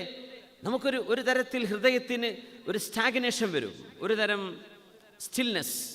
ഒന്നും വേണ്ട, എനിക്കിപ്പോൾ തോന്നണില്ല. ചില കുട്ടികളൊക്കെ അങ്ങനെ പറയും, എനിക്കിപ്പോൾ തോന്നണില്ല. എന്തുകൊണ്ടെന്നറിയോ? മറ്റൊരു വശത്തേക്ക് നമ്മുടെ ഖൽബ് പോകുന്നത് കൊണ്ടാണ്. ഇലാഹ് എന്ന് പറഞ്ഞാൽ അള്ളാഹുവിനെ ഇഷ്ടപ്പെട്ടുകൊണ്ട് റബ്ബിനെ ഇബാദത്ത് ചെയ്യണമെന്നാണ്. ആ ഇഷ്ടം നമുക്ക് റബ്ബിനോട് നഷ്ടപ്പെട്ടാൽ ആ ഇഷ്ടം ഒരു പെണ്ണിലേക്ക്, ഒരു ബോയിലേക്ക്, ഒരു ഗേളിലേക്ക്, പൈസയിലേക്ക്, കാറിലേക്ക്, ക്രിക്കറ്റിലേക്ക്, ഫുട്ബോളിലേക്ക് ആ ഹിബ്ബ് അങ്ങോട്ട് മാറിപ്പോകും. പിന്നെ നമ്മൾ ആ ഏരിയയിലേ നിൽക്കുള്ളൂ. അള്ളാഹുവിന് കൊടുക്കേണ്ട മഹത്വം കൊടുത്തു കഴിഞ്ഞാൽ ബാക്കിയുള്ളതിന് കൊടുക്കേണ്ട ചെറിയ മഹത്വമേ, ചെറിയ വിലയേ അതിനുള്ളൂ. ഇത് മനസ്സിലാക്കണമെന്നാണ്. ഇപ്പോൾ ഇൽമിൻ്റെ മജ്ലിസ്, നമ്മൾ ഇൽമിൻ്റെ മജ്ലിസ് അള്ളാഹു അങ്ങനെ തന്നെ കബൂൽ ചെയ്യട്ടെ. ആമീൻ. ഇത് നമുക്ക് നാളെ നമ്മുടെ തെറ്റുകൾ പൊറുക്കപ്പെടാൻ അള്ളാഹു കാരണമാക്കി തരട്ടെ. അള്ളാഹുവിൻ്റെ ഒരു മസ്ജിദിലോ ഇനി മസ്ജിദ് അല്ലാത്തിടത്തോ അള്ളാഹുവിനെ സംബന്ധിച്ച് ചർച്ച ചെയ്യാൻ ആരെങ്കിലും ഒരുമിച്ച് കൂടിയാൽ എന്താ പറഞ്ഞതിനർത്ഥം? നിങ്ങൾക്ക് നടന്നു പോവുകയാണ്, കുറച്ച് ഇൽമൊക്കെ കിട്ടൂലേ? നിങ്ങൾ യൂട്യൂബിൽ നോക്കുന്നു, ഇൽമ കിട്ടൂലേ? കിട്ടും. ഏതെങ്കിലും ഒരാളോട് നേരെ വിളിച്ച് സംശയിക്കുന്ന മനസ്സിലായി. ഇൽമിൻ്റെ മജ്ലിസിൽ ഒരാൾ ഇരുന്നാൽ എന്ത് സംഭവിക്കുന്നതാണ്? ഇല്ലാ നസലത്ത് അലൈഹിമുസ് സകീന, അവരിലേക്ക് അള്ളാഹു സമാധാനം ഇറക്കി കൊടുക്കും. സമാധാനം ഇറക്കി കൊടുക്കുന്ന പറഞ്ഞാൽ എന്താ? അസമാധാനങ്ങളൊക്കെ പോകും, ടെൻഷൻ പോകും. ഇൽമിൻ്റെ മജ്ലിസിൽ ഇരുന്നാൽ. ഇൽമ കിട്ടാനല്ല പറഞ്ഞത്, ഇൽമ കിട്ടാൻ നിങ്ങൾ വായിച്ചാൽ മതി, പുസ്തകം വായിച്ചാൽ കിട്ടും. ചിലപ്പോൾ ഇൽമിൻ്റെ മജ്ലിസിൻ്റെ പ്രത്യേകത ഒരുപാട് മുഅ്മിനീങ്ങളുടെ ഈമാൻ തുളമ്പുന്ന, ഈമാൻ നിറഞ്ഞു നിൽക്കുന്ന ഹൃദയങ്ങൾ നിങ്ങളുടെ തൊട്ടടുത്തിരിക്കുമ്പോൾ കിട്ടുന്നൊരു പോസിറ്റിവിറ്റി ഉണ്ട്. ഇത് നിങ്ങൾ ഗാലറി പോയി കളി കണ്ടാൽ കിട്ടൂല. വനസലത്ത് അലൈഹിമുർ റഹ്മ, അള്ളാഹുവിൻ്റെ റഹ്മത്ത് അവിടെ ഇറങ്ങും എന്ന് പറഞ്ഞാൽ എന്താ? അള്ളാഹിൻ്റെ അദാബ് അവിടെ നിന്ന് പോകും. റഹ്മത്തും അദാബും ഒപ്പം നിൽക്കുമോ? ഈ മുഅ്മിനീങ്ങൾ അള്ളാഹു റഹ്മത്ത് ചെയ്യും. എപ്പോൾ? നിങ്ങൾ ഇൽമിൻ്റെ മജ്ലിസിൽ പോയിരുന്നാൽ അവിടെ റഹ്മത്തുണ്ട്, അദാബ് പോകും. വഹഫത്തുഹുമുൽ മലായിക, അള്ളാഹുവിൻ്റെ മലക്കുകൾ അവരങ്ങനെ കൂട്ടിപ്പിടിക്കും. നല്ല സ്നേഹത്തോടെ ഒരാളെ കൂട്ടിപ്പിടിക്കുമ്പോൾ ഒരു വല്ലാത്ത ഫീലായിരിക്കും. മലക്കുകൾ കൂട്ടിപ്പിടിക്കും. അപ്പം എന്താ? ശൈത്താന്മാർ തൊടാണ്ടാവില്ല അവിടെ, മറ്റിടത്ത് ശൈത്താന്മാരെ കൂട്ടിപ്പിടിക്കുക. വദക്കറഹുമുല്ലാഹു ഫീമൻ ഇൻദ, അവരെപ്പറ്റി റബ്ബ് അഭിമാനം പറയും. എന്തേ? നമ്മുടെ ആ സമയം നമ്മൾ അള്ളാഹുവിന് വേണ്ടി ചെലവഴിച്ചപ്പോൾ ബാക്കിയുള്ള വശങ്ങളിൽ നിന്നൊക്കെ അള്ളാഹു നമ്മളുടെ അടർത്തി മാറ്റിയെടുത്ത് മനസ്സിന് റഹ്മത്തും മനസ്സിന് സമാധാനവും അള്ളാഹുവിൻ്റെ അദാബിൽ നിന്ന് മോചനവും മജ്ലിസിലിരിക്കുന്ന ആൾക്കാർക്ക് കിട്ടും. ദുആക്ക് ഉത്തരവും കിട്ടും. ഇത് ഇൽമ് നടന്നു പോയാലും കിട്ടും. ചിലപ്പോൾ സൈഡിൽ കൂടെ അങ്ങനെ പോവുകയാണ്, സെൻറ്ററിലേക്ക് വന്ന് വാതിൽ തുറന്നു നോക്കി, അവിടെ തല ഞാൻ പോട്ടെ, ഒരാൾക്ക് വേണമെങ്കിൽ പോവാം, അല്ലെങ്കിൽ എനിക്ക് വേറെ എന്തോ പണിയുണ്ട്, ഞാൻ അതിന് വന്നതാണ്, ഇപ്പോൾ എടുക്കട്ടെ, ഇൽമ് കേൾക്കാൻ എനിക്ക് സമയമില്ല ഇൽമിൻ്റെ മജ്ലിസിലിരിക്കുന്ന കൂലി കിട്ടൂല. ആ മജ്ലിസിലിരുന്നാൽ അവർക്ക് റഹ്മത്ത് കിട്ടും, അള്ളാഹു സമാധാനം കൊടുക്കും, അള്ളാഹുവിൻ്റെ മലക്കുകൾ ഇങ്ങനെ ചേർത്ത് പിടിക്കുന്നതാണ്. അപ്പോൾ ബാക്കിയുള്ളതെന്നൊക്കെ അള്ളാഹു നമ്മൾ അടർത്തി മാറ്റുക. ശൈത്താന്മാരുണ്ടാവില്ല, അദാബ് ഉണ്ടാവില്ല, ടെൻഷനും ഉണ്ടാവില്ല. നിങ്ങൾക്ക് ചിലപ്പോൾ അനുഭവിക്കാൻ കഴിയും. നമ്മൾ ഖുർആൻ ക്ലാസ്സിൽ നിങ്ങളൊരു ചിലപ്പോൾ ഒരു ഇൻ്റർവെല്ലിൽ നിങ്ങൾ കുറേ കാലം ക്ലാസ്സിലൊന്നും വന്നില്ല, വല്ലാത്തൊരു ഫീലായിരിക്കും മനസ്സിന്. മുമ്പ് ഇത് അനുഭവിച്ചവർക്ക് പിന്നെ ഇത് മിസ്സാവും.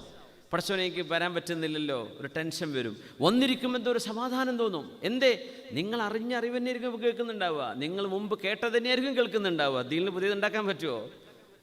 അപ്പോൾ ഒരു മജ്ലിസിന് അള്ളാഹു താല കൂലി കൊടുക്കും. എന്തേ? അവർ അള്ളാഹുവിനെ തിരഞ്ഞെടുത്തതല്ലേ. അപ്പോൾ അള്ളാഹു താല റബ്ബിന് വേണ്ടി അള്ളാഹു അവരെ അഭിമാനത്തോടെ റബ്ബ് ഏറ്റെടുക്കും. അള്ളാഹു അങ്ങനെ നമ്മൾ ഏറ്റെടുക്കട്ടെ. ആമീൻ യാ റബ്ബൽ ആലമീൻ. അള്ളാഹുവിൻ്റെ അളമത്ത് നമ്മൾ മനസ്സിൽ ഇന്നൊരു രോഗമുണ്ട് എന്ന് പറയും, ആലിമീങ്ങളൊക്കെ പറയും. ഇന്നത്തെ കാലത്തൊരു രോഗമെന്ന് പറഞ്ഞാൽ അൽ മറദു സ്വാമിത്, the silence disease, the silent illness. എന്താണ് ആ രോഗം എന്നറിയോ? ഒരു സിഗ്നലും തരാത്തൊരു അസുഖമുണ്ട് ഇന്ന് ബഹുഭൂരിഭാഗം ആളുകൾക്ക്. ആ രോഗത്തിൻ്റെ ഒരു ലക്ഷണവും പുറത്ത് കാണില്ല. ആ അസുഖത്തിൻ്റെ പേരാണ് അള്ളാഹുവിൻ്റെ അനുഗ്രഹം തന്നവനെ മനസ്സിലാക്കാതെ ജീവിക്കുക എന്ന് പറഞ്ഞ്. അതൊരു അസുഖമാണ്.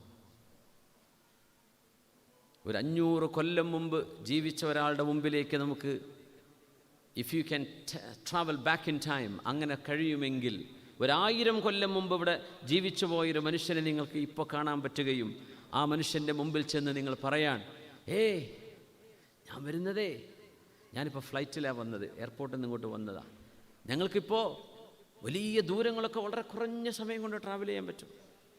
അപ്പോൾ അങ്ങനെ ഞങ്ങളൊക്കെ കൊല്ലങ്ങളെടുത്തിട്ടുണ്ട് ഒരു സ്ഥലത്തേക്ക് പോകാൻ. ഞങ്ങൾക്കിപ്പോൾ ഞങ്ങൾ മക്കളെ കാണണം, മാതാപിതാക്കളെ കാണണം, ഭാര്യയെ കാണണം എന്ന് പറഞ്ഞാൽ ഞങ്ങൾക്കൊരു മൊബൈൽ ഫോണുണ്ട്. അതിൽ ടാപ്പ് ചെയ്താൽ അതിൽ ഞങ്ങൾ ചില ആപ്പ് ഓപ്പൺ ചെയ്ത് കഴിഞ്ഞാൽ ഞങ്ങൾക്ക് അവരെ കണ്ട് സംസാരിക്കാൻ പറ്റും. ഞങ്ങളുടെ നാട്ടിൽ സൂപ്പർ മാർക്കറ്റ് ഉണ്ട്, അവിടെ ചെന്ന് അന്തം വിടും. ഏതാ എടുക്കേണ്ടത്? പാല് തന്നെ 150 തരം, ചീസ് 50 തരം, പച്ചക്കറികളുടെ വെറൈറ്റി, ഫ്രൂട്ട്സ്, ഇതൊക്കെ ഞങ്ങൾക്ക് ഒരു ഷോപ്പിൻ്റെ ഉള്ളിൽ, ഒറ്റ ബിൽഡിങ്ങിൻ്റെ ഉള്ളിൽ ഞങ്ങൾക്ക് വേണ്ടത് തിരഞ്ഞെടുക്കാം. ഞങ്ങൾക്ക് വാഹനങ്ങളുണ്ട്. നമ്മൾ വണ്ടി കേടെന്ന് വിചാരിക്കുക, അപ്പോഴേക്ക് ഊബർ ടാക്സി വരും, ഡ്രൈവർ വരും.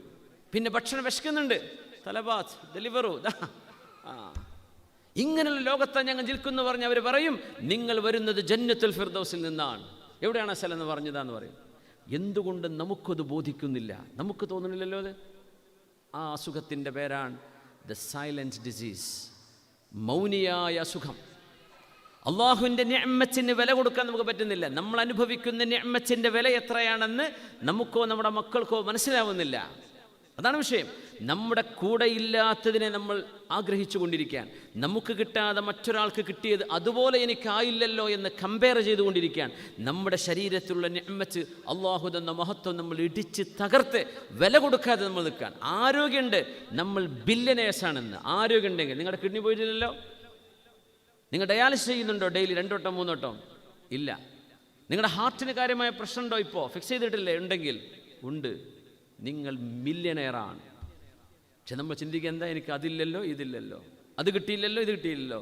നിങ്ങൾക്ക് കിട്ടിയതിന് അള്ളാഹു നിഅമത്ത് ശുക്ർ എന്ന് പറഞ്ഞ വാക്ക്, വഖലീലുൻ മിൻ ഇബാദിയ ശകൂർ, അള്ളാഹുവിന് നന്ദി ചെയ്യുന്നില്ല. നമ്മുടെ നിഅമത്ത് എത്ര വലിയ നിഅമത്താണെന്ന് തിരിച്ചറിയാൻ പറ്റാത്ത അസുഖം. ഈ അസുഖത്തിലാണ് ഇന്ന് ലോകം പെട്ടിട്ടുള്ളത്. അതുകൊണ്ട് അനുഗ്രഹത്തിൻ്റെ വില അറിയുന്നില്ല. അനുഗ്രഹം അറിയുന്നത് മുൻഇമായ അള്ളാഹുവിനെയാണ് ഒരു മുഅ്മിനായ മനുഷ്യൻ കാണുക. നിങ്ങളൊരു ഗിഫ്റ്റ് തന്നാൽ ആ ഗിഫ്റ്റ് തരുന്ന നിങ്ങൾക്ക് നന്ദി പറയുന്നതോടൊപ്പം ആ ഒരു തോന്നൽ നിങ്ങളുടെ കൽബിലുണ്ടാക്കി തന്ന അള്ളാഹുവിനാണ് നമ്മൾ നന്ദി പറയാം. പരമമായ നന്ദി അള്ളാഹുവിനാണ്. മുഅ്മിനീങ്ങൾ അങ്ങനെയാണ്. അല്ലാത്തവർ കിട്ടുന്ന പൈസയിലേക്ക് നോക്കുക, ഇതിപ്പോൾ എത്ര ഉണ്ട് അല്ല, ഇത് എത്രയാണെങ്കിലും അള്ളാഹുവേ നീയാണല്ലോ എനിക്കിത് കൊണ്ടുതന്നത്. യാ അല്ലാഹ്, അല്ലാഹുമ്മ ലക്കൽ ഹംദ്. മുഅ്മിൻ നിഅമത്തിലേക്കല്ല നോക്കുക. ആരിലേക്കാണ് നോക്കുക? നിഅമത്ത് തന്നവനിലേക്കാണ് നോക്കുക. മുൻഇമിനായ അള്ളാഹുവിലേക്കാണ് നോക്കുക. അള്ളാഹു അദീമാണ്. നമുക്കൊക്കെ എണ്ണമറ്റ നിഅമത്ത് അള്ളാഹു തന്നിരിക്കുകയാണ്. ഒരു നിഅമത്ത് നിങ്ങൾക്ക് എണ്ണി നോക്കാൻ പറ്റിയാൽ, അതിനെ നിങ്ങൾക്ക് പാർട്ടായിട്ട് വിഭജിച്ച് നോക്കാൻ പറ്റിയാൽ, നിങ്ങൾക്കൊരിക്കലും ചിന്തിക്കാൻ പറ്റൂല എത്രയാണിത്. ലിമിറ്റില്ല. പക്ഷേ നമുക്ക് അള്ളാഹുവിന് നന്ദി ചെയ്യാൻ തോന്നുന്നില്ല. നിങ്ങൾ സ്വർഗത്തിലാണ് എന്ന് 1000 കൊല്ലം മുമ്പ് ജീവിച്ച ഒരാൾ പറയുമ്പോഴും നമ്മൾ സ്വർഗത്തിൻ്റെ വാതിൽക്ക് എത്തിയിട്ടുണ്ട് നമുക്ക് തോന്നുന്നില്ല. നമ്മൾ ജന്നത്തുൽ അർദിലാണ്, ഭൂമിയിലെ സ്വർഗത്തിലാണ് നമ്മൾ ജീവിക്കുന്നത്. എന്തൊക്കെ പ്രയാസങ്ങളുണ്ടെങ്കിലും, ആർക്കാ പ്രയാസമില്ലാത്തത്? എല്ലാവർക്കും ഉണ്ട്. എന്നാലും നമ്മൾ സ്വർഗത്തിലാണ്. ഇതൊക്കെ അറിയുമ്പോഴാണ് അള്ളാഹു നമ്മൾ മനസ്സിലാക്കുന്നത്. ഇതിനൊന്നും അള്ളാഹു ഒന്നും ഇടപെടുന്നില്ല, ഇതൊക്കെ നമ്മുടെ ജോലി, നമ്മുടെ അധ്വാനം, നമ്മുടെ പൈസ.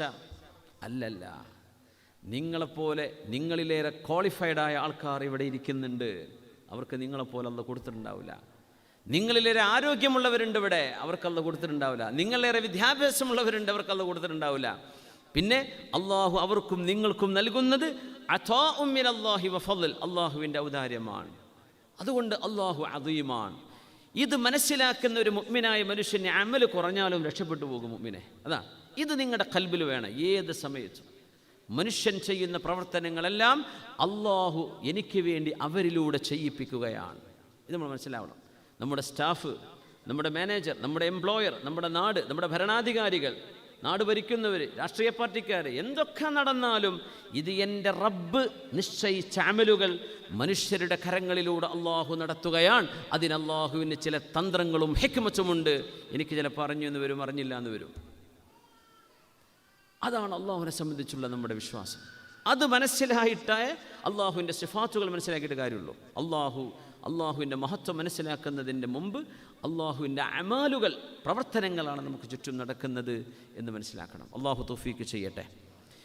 അതുകൊണ്ട് അള്ളാഹു അഹദാൻ, അള്ളാഹു അദീമാണ്. വല്ലാഹു ബികുല്ലി ഷൈഇൻ അലീം. വലിമൻ ഖാഫ മഖാമ റബ്ബിഹി ജന്നതാൻ فبأي آلاء ربكما تكذبان ولمن خاف مقام ربه جنتان. അള്ളാഹുവിൻ്റെ മഹത്വം മനസ്സിലാക്കി അള്ളാഹുവിനെ പേടിച്ചവർക്കുണ്ട് എന്തുണ്ട്? ജന്നതാൻ, 2 സ്വർഗങ്ങളുണ്ട്. സൂറത്തുർ റഹ്മാൻ. അള്ളാഹുവിൻ്റെ മഹത്വം മനസ്സിലാക്കി പേടിച്ചവർ. അള്ളാഹുവിൻ്റെ അദാബ് പേടിക്കൽ, ഓക്കെ, പേടിക്കണം. പക്ഷെ ഞാൻ തെറ്റ് ചെയ്ത്, ഇത്ര വലിയൊരാളോട് ഞാൻ തെറ്റ് ചെയ്ത് പോയല്ല റബ്ബേ. സുഫിയാനു സൗരി നിങ്ങളെ പറഞ്ഞാൽ എനിക്ക് നാണം തോന്നാൻ, അള്ളാഹു എനിക്ക് പുറത്തു തന്നാലും ഞാൻ അള്ളാഹിനോട് ചെയ്തിട്ടുണ്ടല്ലോ. ഇപ്പം നിങ്ങളുടെ ഒരു മാനേജറെ നിങ്ങളെ ചീത്ത വിളിച്ചു, ഒരുത്തും പോയി കൊളുത്തി കൊടുത്തു. നിങ്ങൾക്ക് ആ മാനേജർ മാപ്പ് തന്നെന്ന് വിചാരിക്കുക. എന്നാലും മൂപ്പരെ മുമ്പിൽ മീറ്റിങ്ങിന് പോയിരിക്കും ഒരു ജാള്യ തോന്നൂലേ? എന്നാലും ഇപ്പം ഞാൻ പറഞ്ഞു, മൂപ്പര് അറിഞ്ഞിട്ടുണ്ടല്ലോ, മൂപ്പരത് നിങ്ങളോട് പറഞ്ഞിട്ട് പോലുമില്ല. പക്ഷെ നിങ്ങളുടെ മുഖത്തൊരു ജാള്യത വരൂലേ? എൻ്റെ റബ്ബിനെ ഞാൻ എങ്ങനെയാണ് മീറ്റ് ചെയ്യുക? പടച്ചോ, ഞാൻ ചെയ്ത തെറ്റ് പുറത്തെന്നാലും ഇതൊക്കെ ഞാൻ ചെയ്തു കൂട്ടിയതാണല്ലോ. അതൊരു ഖൗഫാണ്, അതൊരു പ്രത്യേകതരമായ ഭയമാണ് അള്ളാഹുവിനെ. വലിമൻ ഖാഫ മഖാമ റബ്ബിഹി. ഈ ആയത്തിറങ്ങിയത് സിദ്ദീഖ് തങ്ങളുടെ വിഷയത്തിലാണെന്ന് റളിയല്ലാഹു തആല അൻഹു. നരകത്തെ സംബന്ധിച്ചും സ്വർഗത്തെ സംബന്ധിച്ചൊക്കെ മഹാനവറുകൾ ചിന്തിച്ച് ഈ പ്രപഞ്ചത്തിൻ്റെ വലുപ്പവും വണ്ണവും ആലോചിച്ച്, അള്ളാഹുവേ, ഞാനെങ്ങാനും നരകത്തിലാണ് ചെന്ന് പെടുന്നതെങ്കിൽ ലൈതനി ഉമ്മി ലൈത ഉമ്മി ലം തലിദിനി യാ ലൈതനി കുൻതു ഖുദറ തഅകുലുഹു അദ്ദവാബ് അലഫ. പടച്ചവനെ, എൻ്റെ ഉമ്മ എന്നെ പ്രസവിച്ചില്ലായിരുന്നെങ്കിൽ എത്ര നന്നായിരുന്നു. അള്ളാഹുവെ, ഞാനൊരു പച്ച ചെടിയോ ഇലയോ ആയി മൃഗങ്ങൾ എന്നെ തിന്ന് ചവച്ചു തുപ്പുന്ന, അല്ലെങ്കിൽ അവരുടെ മാലിന്യമായി മാറുന്ന വിധം ഞാനൊരു പുല്ലായിരുന്നെങ്കിൽ എത്ര നന്നായിരുന്നേനെ റബ്ബേ എന്ന് പറഞ്ഞ് സിദ്ദീഖ് റളിയല്ലാഹു അൻഹു ഇരുന്ന് പെടഞ്ഞ് കരഞ്ഞിട്ടുണ്ട് മഹാനവറുകൾ. ആ സമയത്തിറങ്ങിയ ആയത്താണിത്. വലിമൻ ഖാഫ മഖാമ റബ്ബിഹി ജന്നതാൻ. അള്ളാഹുവിൻ്റെ മഹത്വം മനസ്സിലാക്കി, അള്ളാഹുവിനെ മനസ്സിലാക്കി, പടച്ചവൻ്റെ മഹത്വം മനസ്സിലാക്കി പേടിക്കുന്നവർ, അവർക്ക് 2 സ്വർഗമുണ്ട്. ഫബിഅയ്യി ആലാഇ റബ്ബികുമാ തുകദ്ദിബാൻ. അതുകൊണ്ട് അള്ളാഹുവിനെ എനിക്ക് പുറത്തു തന്നാലും അതൊക്കെ ചെയ്തു കൂട്ടി. അള്ളാഹു നമുക്കൊക്കെ പുറത്തു തരട്ടെ. അള്ളാഹുവിനത് വിഷയമല്ല. യഗ്ഫിറു ലിമൻ യശാ. അള്ളാഹു ആർക്കും എന്തും പുറത്തു കൊടുക്കും. അള്ളാഹു നമുക്ക് പുറത്തു തരട്ടെ. ഇന്നല്ലാഹ ലാ യഗ്ഫിറു അൻ യുശ്റക ബിഹി. അള്ളാഹു അല്ലാത്ത ഒരാൾക്ക് അള്ളാഹുവിൻ്റെ കഴിവുണ്ട് എന്ന് വിശ്വസിക്കാൻ ഒരിക്കലും പാടില്ല. അള്ളാഹുവിൻ്റെ ഒരു സിഫത്തും, പടച്ചതമ്പുരാൻ എല്ലാം അറിയുന്നവൻ, അള്ളാഹു എല്ലാം കഴിയുന്നവനാണ്. അള്ളാഹു റബ്ബുൽ ഇസ്സത്തിൻ്റെ ഇൽമ്, റബ്ബിൻ്റെ ഖുദ്റത്ത് അത് സൃഷ്ടികളെപ്പോലെ അല്ല, ഒരാളെപ്പോലെയുമല്ലല്ലോ. ആ വിശേഷണങ്ങൾ അള്ളാഹു അല്ലാത്തവർക്ക് കൊടുക്കാൻ പാടില്ല. അതിനാണ് ശിർക്ക് എന്ന് പറയാം. 13 കൊല്ലക്കാലം നബി തങ്ങൾ പഠിപ്പിച്ചത് അതാണ്. നിങ്ങൾ ഷിർക്കിലേക്ക് പോകരുത്. അള്ളാഹുവിൻ്റെ മഹത്വം മനസ്സിലാക്കുക. അള്ളാഹു മനുഷ്യർക്ക് കഴിവെടുത്തിട്ടുണ്ട്, ജിന്നുകൾക്ക് കഴിവെടുത്തിട്ടുണ്ട്, മലക്കുകൾക്ക് കഴിവെടുത്തിട്ടുണ്ട്. പക്ഷെ അതിൻ്റെയൊക്കെ ദാതാവാരാണ്? അള്ളാഹുവാണ്. നിങ്ങൾ കണ്ണീറിനെ പേടിക്കുന്നുണ്ടെന്ന് വിചാരിച്ചോ, കണ്ണ് കൊണ്ടുകൊണ്ടേയിരിക്കും നിങ്ങൾക്ക്. എന്തേ? നിങ്ങൾ സൂറത്തുൽ ബഖറയൊക്കെ ഓതുന്നുണ്ട് കണ്ണീർ കൊള്ളാം. പക്ഷെ സൂറത്തുൽ ബഖറ ഓതുകയാണെങ്കിലും പേടി കണ്ണുകൊള്ളുമെന്നാണ്. നിങ്ങൾ പേടിക്കുന്നത് ജിന്നിനെയാണ്, പിശാചിനെയാണ് പേടിക്കുന്നത്. അള്ളാഹു ആ വശത്തു നിന്ന് തന്നെ നിങ്ങൾ കടി തരും. കണ്ണീർ കൊള്ളൂല എന്നല്ല പറയാം, കണ്ണീർ ഹക്കാണ്, അൽ ഐനു ഹക്കുൻ. പക്ഷേ കണ്ണ് കൊണ്ടാൽ പോലും അള്ളാഹു നിങ്ങളെ രക്ഷപ്പെടുത്തും, നിങ്ങൾക്ക് അള്ളാഹുലാണ് വിശ്വാസമുള്ളതെങ്കിൽ. ഇപ്പം സിഹിറിനെ പേടിക്കുക, സിഹിർ പറ്റുമോന്ന് പേടിച്ചടക്കാൻ. പിശാചിക്ക് ഇന്ന കൈദ ശൈത്വാനി കാന ദഈഫ, പിശാചിൻ്റെ കഴിവ് ദുർബലമാണ്. He is week. അള്ളാഹു ആണെങ്കിലോ ദ ഓൾമൈറ്റി, എൻ്റെ റബ്ബ് എല്ലാറ്റിനും കഴിവുള്ളവനാണ്. അതുകൊണ്ട് ഒരു മുഅ്മിനായ മനുഷ്യൻ്റെ ഖൽബ് ഇത്തരം നിസ്സാരമായ വിഷയത്തിലേക്കല്ല പോവേണ്ടത്. പിന്നെയോ അള്ളാഹുവിനെ സംബന്ധിച്ച് ആലോചിക്കേണ്ടത്, എൻ്റെ റബ്ബൻ്റെ കൂടല്ലേ ഖല്ലി വല്ലി. ഇതാണ് ഈമാൻ. മഹാനായ ശംസുൽ ഉലമയെ സംബന്ധിച്ച് അങ്ങനെ താക്കോസ്താദ് എന്നോട് പറഞ്ഞിരുന്നു. നമ്മുടെ താക്ക അഹമ്മദ് മുസ്ലിം മംഗലാപുരം ഖാദി ബഹുമാനപ്പെട്ട് പറഞ്ഞിരുന്നു. ഈ സിഹിറിൻ്റെ വിഷയമൊക്കെ ചർച്ച വന്നപ്പോൾ ഞാൻ ഉസ്താദ് ഒറ്റയ്ക്ക് ഉണ്ടായിട്ടുള്ളൂ എന്ന് എൻ്റെ ഓർമ്മ ശരിയാണെങ്കിൽ ഒമാനിൽ വെച്ചിട്ട്. ഉസ്താദ് പറ, മഹാനായ ശംസുൽ ഉലമ അവർക്ക് പേടില്ലായിരുന്നു ഈ സിഹിറൊന്നും. ആൾക്ക് വരുന്നറിയാം, അങ്ങനെ ചെയ്യുന്ന ആൾക്കാരുണ്ടെന്നറിയാം, പക്ഷേ പേടില്ലായിരുന്നു. പേടിക്കരുത് എന്ന് പറഞ്ഞു. പേടിയാണ് പ്രശ്നം. കാരണം നിങ്ങൾ പേടിക്കുന്നത് പിന്നെ അള്ളാഹുവിനെയല്ല, നിങ്ങൾ പേടിക്കുന്നത് സിഹിറിനെയാണ്. നിങ്ങൾ പേടിക്കുന്നത് പിന്നെ ആരെയാണ്? കണ്ണേറിനെയാണ് പേടിക്കുന്നത്. ആരെയാ പേടിക്കേണ്ടത്? അള്ളാഹുവിനെയാണ്. അപ്പോൾ 3 ദിവസം സൂറത്തുൽ ബഖറ ഓതിയാൽ ഒരു പിശാച്ച് വീട്ടിൽ നിന്ന് ഇറങ്ങി ഓടുന്നതാണ്. 3 ദിവസം അൽ ബഖറ ഓതിയാൽ. അപ്പോൾ 30 ദിവസം അൽ ബഖറ ഓതിയാലും പോയില്ല എന്ന് വരും. എന്താ കാരണം എന്നറിയോ? പേടിയാണ്. പഠിച്ചവനെ സിഹിർ വരുമോ, സിഹിർ വരുമോ, സിഹിർ വരുമോ. നിങ്ങൾ പേടിച്ചത് പിശാച്ചിനെയാണ്. അതിനെ പേടിക്കണ്ട. പനിയെ പേടിക്കാൻ പറ്റുമോ? പനി വന്നാൽ മരുന്ന് കുടിക്കണം, ഡോക്ടറെ കാണിക്കണം. എന്ന പോലെ ഒരു അസുഖം വന്നു, സിഹിർ വന്നു, ഐന് വന്നു, അള്ളാഹു തആല പറഞ്ഞ ചികിത്സയില്ല അതിന്. ആ ചികിത്സയിലൂടെ തന്നെ അള്ളാഹു പരിഹാരം തരും.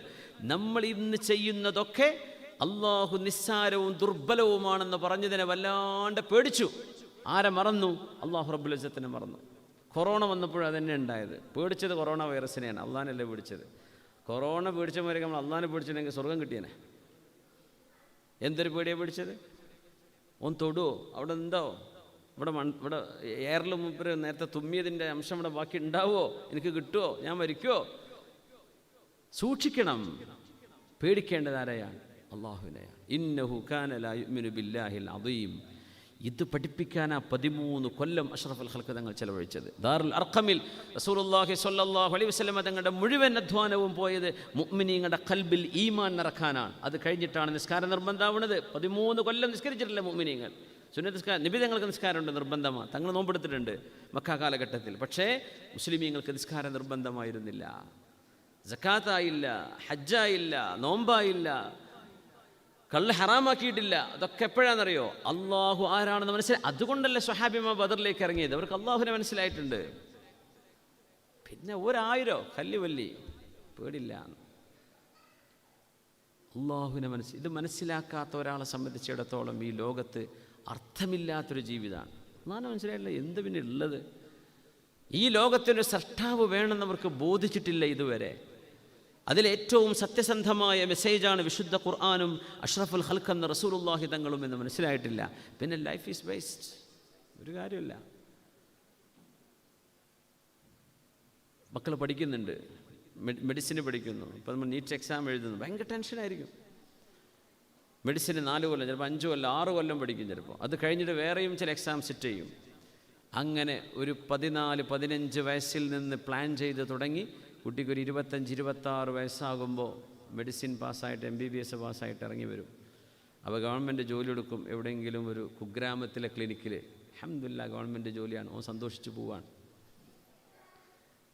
നീണ്ട 10-12 വർഷത്തെ മനുഷ്യൻ്റെ അധ്വാനം കഴിഞ്ഞിട്ട് കിട്ടുന്നത് ഒരു ചെറിയ ഗ്രാമത്തിലാണെങ്കിലും നിങ്ങൾ സന്തോഷിക്കുന്നുണ്ട് അല്ലേ? അള്ളാഹു റബ്ബുൽ ഇസ്സത്തിനെ കിട്ടാൻ വേണ്ടി നമ്മൾ എത്രയാണ് അധ്വാനിച്ചത്? അള്ളാഹുവിനെ കിട്ടാൻ വേണ്ടി നമ്മൾ എന്താ അധ്വാനിച്ചത്? റബ്ബ് തആലയെ കിട്ടാൻ വേണ്ടി നമ്മൾ എത്രത്തോളം ആഗ്രഹിച്ചു നമ്മൾ ആലോചിച്ച് നോക്കി. ഡോക്ടർ ആവണം, എഞ്ചിനീയർ ആവണമെന്ന് നമ്മുടെ ആഗ്രഹം നല്ല ആഗ്രഹം, ഹലാലായ ആഗ്രഹമാണ്. നമ്മൾ അതിനൊരിക്കലും ഡിഗ്രേഡ് ചെയ്ത് പറയല്ല, അത് പഠിക്കല്ലേ, അൽഹംദുലില്ലാഹ്. പക്ഷേ അതിന് കൊടുക്കേണ്ട ഒരു ഖദർ കൊടുത്ത് ബാക്കി ആർക്ക് കൊടുക്കണം? അള്ളാഹ്ക്ക് കൊടുക്കണം. നിങ്ങൾക്ക് എക്സാം ഉണ്ട്, ഖുർആനോത്തും നിസ്കാരം നിർത്തിയിട്ട് പിന്നെ എക്സാമിനെ പഠിക്കണ്ട. ഖുർആനോത്തും നിസ്കാരവും നിങ്ങൾ ചെയ്യുന്ന മുറ പോലെ ചെയ്യുകയും ഒരല്പം കൂടുതൽ ചെയ്യുകയും ചെയ്ത് നിങ്ങൾ പഠിച്ചു നോക്കണം. അപ്പോഴാണ് നിങ്ങൾ അള്ളാഹുവിന് വില കൊടുത്തത്. അല്ലെങ്കിൽ പേടിച്ചത് എക്സാമിനെയാണ്. ഈ എക്സാമും ഇതിന് ചോദ്യം ഉണ്ടാക്കുന്ന ആളും ആ ചോദ്യപേപ്പറിന് ഉത്തരം എഴുതാൻ നിങ്ങൾ പേന കൊണ്ട് വെച്ചിരുന്നാൽ നിങ്ങളുടെ ബ്രെയിൻ വർക്ക് ചെയ്യിപ്പിക്കേണ്ടത് ആരാണ്? അത് അള്ളാഹുവാണ്. അല്ലെങ്കിൽ അന്ന് നിങ്ങൾക്ക് രോഗം വരും, ആ കൊല്ലങ്ങൾ അധ്വാനിച്ചത് മുഴുവൻ ഫെയിലായി, പിന്നെ അനദർ എക്സാം സിറ്റ് ചെയ്യണം. അല്ലെങ്കിൽ നിങ്ങൾക്ക് അന്ന് എന്തോ ഓർമ്മ പിശക് വന്നു, പേടിച്ചു പോയി, ആങ്സൈറ്റി വന്നു, സ്ട്രെസ്ഡായി, ഒക്കെ സംഭവിക്കൂലേ? ഇങ്ങനെ നിങ്ങളെ സഹായിക്കേണ്ടത് എൻ്റെ റബ്ബാണ്, എൻ്റെ അള്ളാഹുവാണ് എന്നിൽ ഇടപെടുന്നത് എന്ന് നമ്മുടെ സ്റ്റുഡൻസ് മനസ്സിലാക്കണം, നമ്മുടെ മുതിർന്നവർ മനസ്സിലാക്കണം, നമ്മൾ ഓരോരുത്തരും മനസ്സിലാക്കണം. ഇന്നഹു കാന ലാ യുഅ്മിനു ബില്ലാഹിൽ അദീം. അള്ളാഹുവിൻ്റെ വിഷയം വലുതാണ്, അള്ളാഹുവിൻ്റെ വിഷയം വലുതാണ്. ഉമർ ഇബ്നു അബ്ദുൽ അസീസ് റളിയല്ലാഹു അൻഹുവിൻ്റെ മുമ്പിൽ അന്നത്തെ ഒരു ഗവർണർ വന്നിട്ട് ചോദിക്കുകയാണ്, അമീറുൽ മുഅ്മിനീൻ, ചില ആളുകൾ മുസ്ലിമീങ്ങളുടെ പൊതുസ്വത്തിൽ നിന്ന് കുറച്ച് സാധനങ്ങളൊക്കെ പിടിച്ചെടുത്തിട്ടുണ്ട്, അവരിൽ നിന്ന് തിരിച്ചു പിടിക്കാൻ എനിക്ക് പേടിയാണ്, അവരോട് എനിക്ക് യുദ്ധം ചെയ്യേണ്ടി വരും, ഞാൻ അവരെ വാളുകൊണ്ട് എതിരിട്ടോട്ടെയോ എന്ന് ചോദിക്കുകയാണ്. മഹാനായ ഉമർ ഇബ്നു അബ്ദുൽ അസീസ് റളിയല്ലാഹു തആല അൻഹു ചോദിക്കുകയാണ്, മനുഷ്യരെ ശിക്ഷിക്കാൻ നിങ്ങൾ എൻ്റെ സമ്മതം ചോദിക്കുകയാണോ? അതസ്തഇദിനുനി ഫി അദാബിൽ ബശർ, നാളെ അള്ളാഹുവിൻ്റെ മുമ്പിലേക്ക് വരുമ്പോൾ ഞാൻ എന്താണ് അള്ളാഹുവിനോട് മറുപടി പറയാം? അപ്പം അദ്ദേഹം പറഞ്ഞു,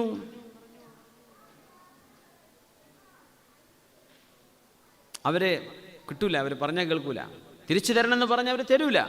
അപ്പം പറഞ്ഞു, അഖിം അലൈഹിമുൽ ബയ്യിന, നിങ്ങളുടെ കയ്യിൽ തെളിവുണ്ടെങ്കിൽ മോഷണം പോയതിൻ്റെ തെളിവ് അവർക്കെതിരെ സമർപ്പിക്കുക കോടതിയിൽ. കിട്ടുന്നില്ല. അവരോട് അള്ളാഹുവിൻ്റെ പേര് വെച്ച് സത്യം ചെയ്യാൻ വേണ്ടി പറയാം. അള്ളാഹുവിൻ്റെ പേരിൽ സത്യം ചെയ്ത് പറയണം, ഞാൻ ചെയ്തിട്ടില്ല. എന്തുകൊണ്ട്? അള്ളാഹുവിനെ ഭയപ്പെടുന്ന ആൾ ഒരിക്കലും അള്ളാഹുവിൻ്റെ പേരിൽ സത്യം പറഞ്ഞുകൊണ്ട് കളിക്കൂല. അത് വലിയ കുറ്റകരമാണ്. വല്ലാഹി എന്നൊരു കാര്യം പറഞ്ഞൊരു വിഷയം ചെയ്യാതിരുന്നാൽ അതിൻ്റെ പ്രായശ്ചിത്തം 3 ദിവസം നോമ്പെടുക്കണമെന്ന ഒരൊറ്റ വാക്കാണ് നിങ്ങൾ പറയുന്നുള്ളൂ. പക്ഷെ 3 ദിവസം നോമ്പെടുത്താലാണ് ആ വാക്ക് നിങ്ങൾ പാലിക്കാതിരുന്നതിൻ്റെ പ്രായശ്ചിത്താവുള്ളൂ. കഫാറത്തിൻ്റെ ഒരു വശം അതാണ്, 3 ദിവസം നോമ്പെടുക്കണം. അടിമയെ മോചിപ്പിക്കണം, അതൊപ്പില്ല, പിന്നെ 3 ദിവസം നോമ്പെടുക്കണം. എന്തിന്? വല്ലാഹി ഞാൻ എന്ത് ചെയ്യൂല, ഇന്ന കാര്യം, ഒരു നല്ല കാര്യം പറയാൻ പാടുള്ളൂ. വല്ലാഹിൻ്റെ ഉമ്മാനോട് മുണ്ടില്ല, അങ്ങനെ പറയാൻ പാടില്ല. അത് ഖസമുൻ ഫിൽ മഅസിയ, തെറ്റ് ചെയ്യാൻ വേണ്ടി പറയുന്ന സത്യമാണ്. അതുപോലെ എന്ത് ചെയ്യണമെന്നറിയോ? ഈ 3 ദിവസം നോമ്പെടുത്തുകൊണ്ട് ആ സത്യത്തിൽ നിന്ന് പിന്മാറണം എന്നാണ്. അവിടെ സത്യം ചെയ്താൽ നോമ്പെടുക്കണം, അത് ബ്രേക്ക് ചെയ്യും വേണം. ഞാൻ പറഞ്ഞു, വല്ലാഹി ഇനി എല്ലാ തിങ്കളാഴ്ചയും ഞാൻ നോമ്പെടുക്കും, അല്ലെങ്കിൽ എല്ലാ വ്യാഴാഴ്ചയും നോമ്പെടുക്കും, വല്ലാഹി അള്ളാഹിനെ തന്നെയാണ് സത്യം എന്ന് പറഞ്ഞു. നിങ്ങളത് ചെയ്തില്ല. അസുഖം കൊണ്ടൊന്നുമല്ല, ഇപ്പോൾ അന്നത്തെ ആവേശത്തിൽ ഞാൻ ഉസ്താദൊക്കെ ഇവിടെ പറഞ്ഞപ്പോൾ ഞാൻ പറഞ്ഞതാ, ഇപ്പം എനിക്ക് വയ്യ. ആ പ്രായശ്ചിത്തം 3 ദിവസം നോമ്പെടുക്കേണ്ടി വരും. ഓരോ നോമ്പിനും 3 ദിവസം പ്രായശ്ചിത്തം എടുക്കേണ്ടി വരും. അള്ളാഹിൻ്റെ പേര് കൊണ്ട് കളിക്കരുത് എന്നതിനർത്ഥം. അള്ളാഹുവിൻ്റെ ഇസ്മ കൊണ്ട്, അള്ളാഹു ആരാണെന്ന് നിങ്ങൾക്ക് മനസ്സിലായിട്ടില്ല, അത് പഠിപ്പിക്കാൻ തന്നെ ഈ പ്രായശ്ചിത്തം വെച്ചത്. അള്ളാഹുവിൻ്റെ ഇസ്മ കൊണ്ട് നിങ്ങൾ കളിക്കാൻ പാടില്ല. യാ അള്ളാഹ്. മഹാനായ ഉമർ ഇബ്നു അബ്ദുൽ അസീസ് റളിയല്ലാഹു അൻഹു പറഞ്ഞു, അവർക്കെതിരെ തെളിവ് സമർപ്പിക്കാൻ. തെളിവില്ലേ? അള്ളാഹുവിൻ്റെ ഇസ്മിൽ അവരെ നിങ്ങൾ എന്ത് ചെയ്യണം? സത്യം ചെയ്യിക്കണം. അത് അവർ ചെയ്തു കഴിഞ്ഞാൽ ഫഅതുലിഖ് സറാഹഹും, നിങ്ങൾ അവരെ വിട്ടേക്കണം. പിന്നെ അവരും പടച്ചവനാണത്. അവർ പറഞ്ഞു, വല്ലാഹി ഞങ്ങൾ എടുത്തിട്ടില്ല, നിങ്ങൾക്ക് തെളിവുണ്ടോ? തെളിവില്ല അവർക്കെതിരെ, എന്നാൽ പിന്നെ അവർ വിട്ടേക്കണം. എന്നിട്ട് പറഞ്ഞു, നാളെ അല്ലാഹു റബ്ബുൽ ഇസ്സത്ത്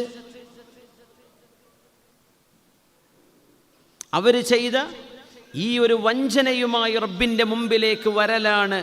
അവരുടെ ചോരയുമായി ഞാൻ അള്ളാഹുവിനെ കണ്ടുമുട്ടുന്നതിന് ഞാൻ ഇഷ്ടപ്പെടുന്നത് അതാണ്. ഞാൻ അവരെങ്ങാനും കൊല്ലണമെന്ന് പറയുകയോ വാളെടുത്തവരെ വെട്ടിക്കോളൂ എന്ന് പറയുകയോ ചെയ്ത് നിങ്ങൾ ആ സമ്പത്ത് തിരിച്ചു പിടിച്ചു കഴിഞ്ഞാൽ ആ ചോരയുമായി നാളെ അള്ളാഹിൻ്റെ മുമ്പിൽ വിധി പറയാൻ അവർ വരുന്നതിനേക്കാൾ ഞാൻ ഇഷ്ടപ്പെടുന്നത് അള്ളാഹിൻ്റെ പേര് പറഞ്ഞ് നുണ പറഞ്ഞ് അവരല്ലാഹിൻ്റെ മുമ്പിലേക്ക് വരട്ടെ, എനിക്ക് അതിലിടപെടേണ്ടതില്ലല്ലോ. അങ്ങനെയാണ്.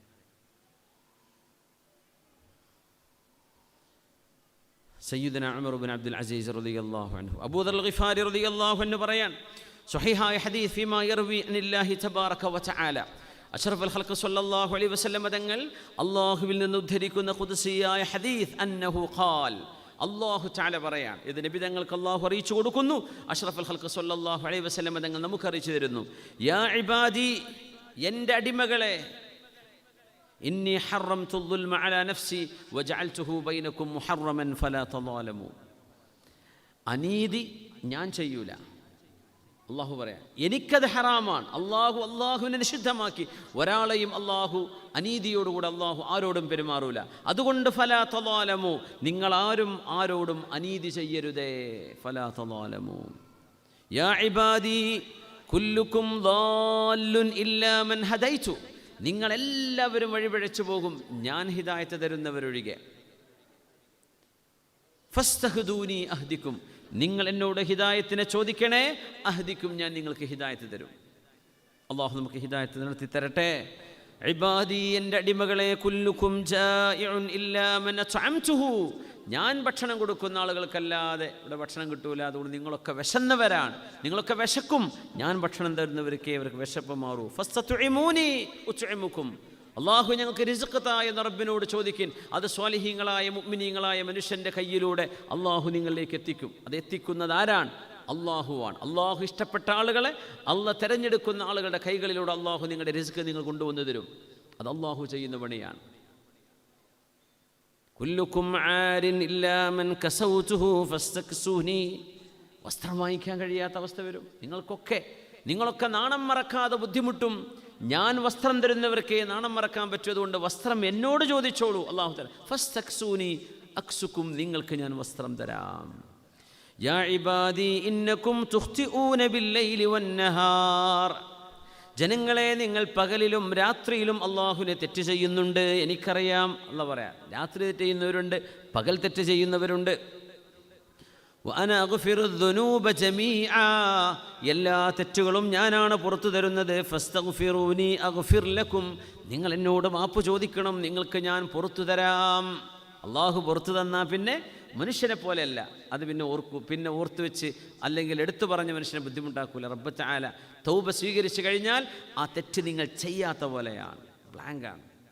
സുബ്ഹാനല്ലാഹ്, അള്ളാഹുവിൻ്റെ രീതി അതാണ്.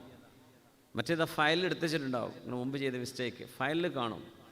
അള്ളാഹു അതുപോലും ചെയ്യൂല, മായ്ച്ചു കളയും. وأن أغفر الذنوب جميعا إنكم لن تبلغوا ضري فتضروني. മനുഷ്യരെ, യാ ഇബാദി, ഇത് മുസ്ലിമും അമുസ്ലിമും എല്ലാവരെയും അള്ളാഹു വിളിക്കുകയാണ്. നിങ്ങളാർക്കും എന്നെ ഉപദ്രവിക്കാൻ കഴിയില്ല. അള്ളാഹുവിൻ്റെ പേര് വിളിച്ച് അള്ളാഹുവിനെ കുറെ കളിയാക്കിയെന്ന് വിചാരിക്കുക. അള്ളാഹു അങ്ങനെ നിങ്ങളെ കൊന്നും എന്നെ ഉപദ്രവിക്കാൻ നിങ്ങളെ കൊണ്ട് കഴിയില്ല. വലൻ തദുറൂനി വലൻ തബ്ലുഗൂ നഫ്ഈ ഫതൻഫഊനി, നിങ്ങളെല്ലാവരും ചേർന്ന് എനിക്ക് ഉപകാരം ചെയ്യാൻ നിൽക്കണ്ട, നിങ്ങൾക്ക് ആർക്കും എനിക്ക് ഉപകാരം ചെയ്തു തരാനും കഴിയില്ല. എന്നിട്ട് പറയുന്നു, യാ ഇബാദി, എൻ്റെ അടിമകളെ, ലൗ അന്ന അവ്വലക്കും വ ആഖിറക്കും വ ഇൻസക്കും വ ജിന്നക്കും, നിങ്ങളിലെ ആണുങ്ങളും പെണ്ണുങ്ങളും മുൻകഴിഞ്ഞവരും പിൻകഴിഞ്ഞവരും മനുഷ്യരും ജിന്നുകളും എല്ലാം, ഖാനൂ അലാ അത്ഖാ ഖൽബി റജുലിൻ വാഹിദിൻ മിൻകും, നിങ്ങളിലെ ഏറ്റവും നല്ല മനുഷ്യൻ്റെ മനസ്സുള്ള മനുഷ്യൻ്റെ ഹൃദയം പോലെ നിങ്ങളെല്ലാവരും നന്നായി എന്നിരിക്കട്ടെ. മാ സാദ ദാലിക ഫീ മുൽക്കി ഷൈആ, എൻ്റെ അധികാരത്തിൽ ഒന്നും അത് വർദ്ധിപ്പിക്കുന്നില്ല. അള്ളാഹിൻ്റെ ഗ്രേഡ് കൂടി, അള്ളാഹിൻ്റെ പവർ കൂടി, അങ്ങനെയൊന്നുമില്ല. എന്നുവെച്ചാൽ വോട്ട് കുറഞ്ഞ പ്രശ്നമാണ്, വോട്ട് കൂടിയാൽ അത് അഭിമാനമാണ്. അള്ളാഹു ഇതൊന്നും ബാധിക്കണില്ല. നിങ്ങളൊക്കെ നന്നായി എന്ന് വിചാരിക്കുക, നിങ്ങൾക്ക് നല്ലതാണ്.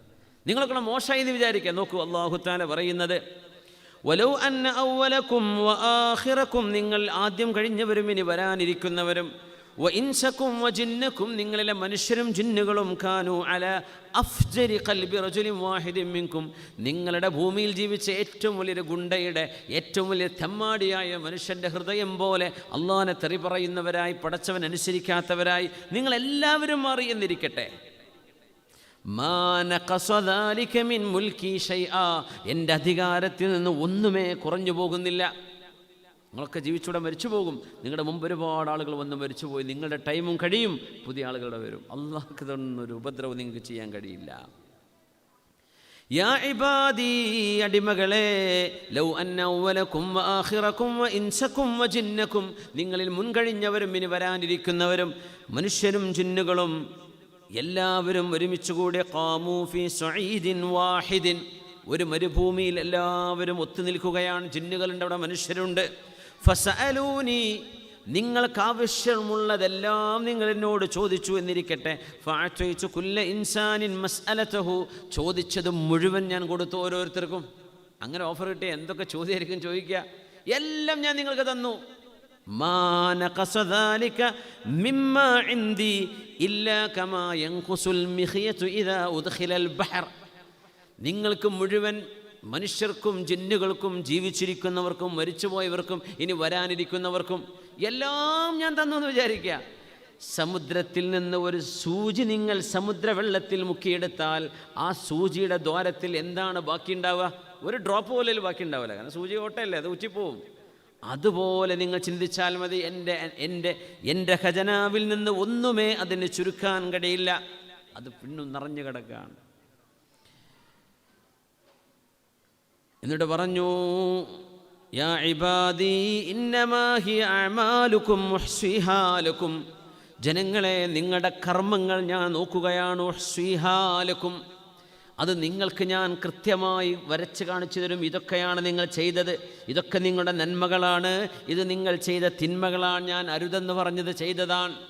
ഇങ്ങനെ നന്മയും തിന്മയും ഞാൻ നിങ്ങൾക്ക് കാണിച്ചു തരും. സുമ്മ ഉവഫീകും ഇയ്യാഹാ, ആ അമലിൻ്റെ റെക്കോർഡുകൾ അള്ളാഹു പറയാണ് നിങ്ങൾക്ക് ഞാൻ പൂർത്തിയാക്കി തരും. ഫുൾ ഫയൽ, അതിലൊന്നും മിസ്സിങ് ഉണ്ടാവില്ല, എല്ലാം കറക്റ്റാണ്. പ്രായപൂർത്തിയായ ഇടം മുതൽ അള്ളാഹുവിനോട് തൗബ ചെയ്ത വിഷയങ്ങൾ അതിലുണ്ടാവില്ല കേട്ടോ. തൗബ ചെയ്യാതെ പോയ തെറ്റുകൾ മുഴുവൻ അതിൽ കാണിക്കും. എന്നിട്ട് അള്ളാഹു തആല പറയുന്നു, ഫമൻ വജദ ഖൈറൻ ഫൽയഹ്മദില്ലാഹ്, ആ റെക്കോർഡിൽ നിങ്ങൾ നന്മയാണ് കാണുന്നതെങ്കിൽ അതിന് അള്ളാഹുവിനോട് നന്ദി പറഞ്ഞോളൂ. വമൻ വജദ ഗൈറ ദാലിക് ഫലാ യലൂമന്ന ഇല്ലാ നഫ്സഹു, അതിൽ കാണുന്നത് തെറ്റുകളാണ്, നിങ്ങൾ അള്ളാഹുവിനോട് തൗബ ചെയ്യാതെ പോയ തെറ്റുകളാണ്. നന്മ കാണുന്നില്ല, നന്മ വളരെ കുറവ്, തിന്മയാണ് കൂടുതൽ. ഇത് കാണുകയാണെങ്കിൽ നിങ്ങൾ ആരെയും ആക്ഷേപിക്കേണ്ട, നിങ്ങൾ നിങ്ങളെ തന്നെ ആക്ഷേപിച്ചാൽ മതി. ഫലാ യലൂമന്ന ഇല്ലാ നഫ്സ, ഇത് വല്ലാത്തൊരു വാക്കാണ്. സ്വഹീഹ് മുസ്ലിമിലെ വളരെ ഗൗരവമുള്ള ഹദീസാണിത്. അള്ളാഹുവിൻ്റെ മഹത്വം മനസ്സിലാക്കി തരുന്ന ഹദീസാണ്. അള്ളാഹു അങ്ങനെയാണ്, സുബ്ഹാന ജല്ല ജലാലു. അവൻ റഹീമാണ്, അള്ളാഹു കാരുണ്യവാനാണ്, വലിയ റഹ്മത്തിൻ്റെ ആളാണ്. അതോടൊപ്പം അള്ളാഹു ഷദീദുൽ ഇഖാബ്, അള്ളാഹു ശിക്ഷിക്കുന്നവനുമാണ്. റബ്ബ് തആല അള്ളാഹുവിനെ മനസ്സിലാക്കി ജീവിക്കാൻ അള്ളാഹു തൗഫീഖ് നൽകട്ടെ. അള്ളാഹുവിൻ്റെ മഹത്വം അറിഞ്ഞ് ജീവിക്കാൻ അള്ളാഹു തൗഫീഖ് ചെയ്യട്ടെ. ആയത്തുൽ കുർസി അത് നമ്മൾ ചർച്ച ചെയ്യുന്നില്ല. അള്ളാഹുവിൻ്റെ അദീം എന്ന സിഫത്ത് വിവരിച്ച ആയത്താണത്, ആയത്തുൽ കുർസി. ഫസബ്ബിഹ് ബിസ്മി റബ്ബിക്കൽ അദീം. ഇൻഷാ അല്ലാഹ് ഇതിൻ്റെ ബാക്കി ഭാഗം കുറച്ച് അടുത്ത ക്ലാസ്സിൽ ചർച്ച ചെയ്തിട്ട് നമുക്ക് മറ്റൊരു ഇസ്മിലേക്ക് കടക്കാം. അള്ളാഹു തൗഫീഖ് ചെയ്യട്ടെ. നമ്മുടെ ദുആ വസിയത്തുകളിൽ ഒരുപാട് ആളുകൾ പായസം ഇവിടെ നിന്ന് ബുക്ക് ചെയ്തിട്ടുണ്ട്. ഞാൻ തന്നെ ഒരാൾക്ക് വേണ്ടി ബുക്ക് ചെയ്യുമ്പോൾ നമ്മുടെ നവാസ്ക പറയാതെ കുറേ ദിവസത്തേക്ക് ആയല്ലോ. മാഷാ അല്ലാഹ്, അള്ളാഹു എല്ലാവരുടെയും നിയ്യത്ത് സാധ്യമാക്കി കൊടുക്കട്ടെ. മനസ്സിലാക്കുക, നമ്മൾ ചെയ്യുന്ന സ്വതക്കയാണിത്. ചെയ്തരേണ്ടത് ആരാ? അള്ളാഹുവാണ് ചെയ്തത്. കുറേ ആളുകൾ നിയ്യത്ത് ചെയ്തു, ഒരുപാട് ആളുകളുടെ കാര്യങ്ങൾ നടത്തിയത് ആരാണ്? അള്ളാഹു ജല്ല ജലാൽ. ഈ സദസ്സതിന് സബബാണ്, അതിൻ്റെ കാരണമാണ്. ഇവിടെ ഇരിക്കുന്ന മലായിക്കത്തുൽ കിറാം, നിങ്ങളെ സ്നേഹം കൊണ്ട് റഹ്മത്ത് കൊണ്ട് പൊതിയുന്ന മലക്കുകൾ ആമീൻ പറയും. അപ്പോൾ ആ ആമീൻ്റെ ഉത്തരം അള്ളാഹു നേരെ ഫയൽ സ്വീകരിക്കും. VIP കൾ ആമീൻ പറയണത്, അപ്പോൾ അള്ളാഹു പാസ്സാക്കി കൊടുക്കും. അള്ളാഹു നമ്മുടെ ദുആക്ക് ഉത്തരം നൽകട്ടെ. ആമീൻ. ഒരുപാട് ആളുകൾ ദുആ വസിയത്തുണ്ട്. നമ്മുടെ മക്കളുടെ വിഷയത്തിൽ, കുട്ടികളുടെ വിഷയത്തിൽ, കുടുംബ വിഷയത്തിൽ, കടങ്ങളിൽ, കച്ചവടങ്ങളിൽ ഒക്കെ ഒരുപാട് വിഷയങ്ങളുണ്ട്. അള്ളാഹുവിനോട് റബ്ബ് തആലയോട് ഇടപെടാൻ വേണ്ടി പറയാം. അള്ളാഹു സുബ്ഹാനഹു വ തആല നമ്മുടെ വിഷയങ്ങൾ ഇടപെട്ട് അള്ളാഹു പരിഹാരം കാണിച്ചു തരട്ടെ.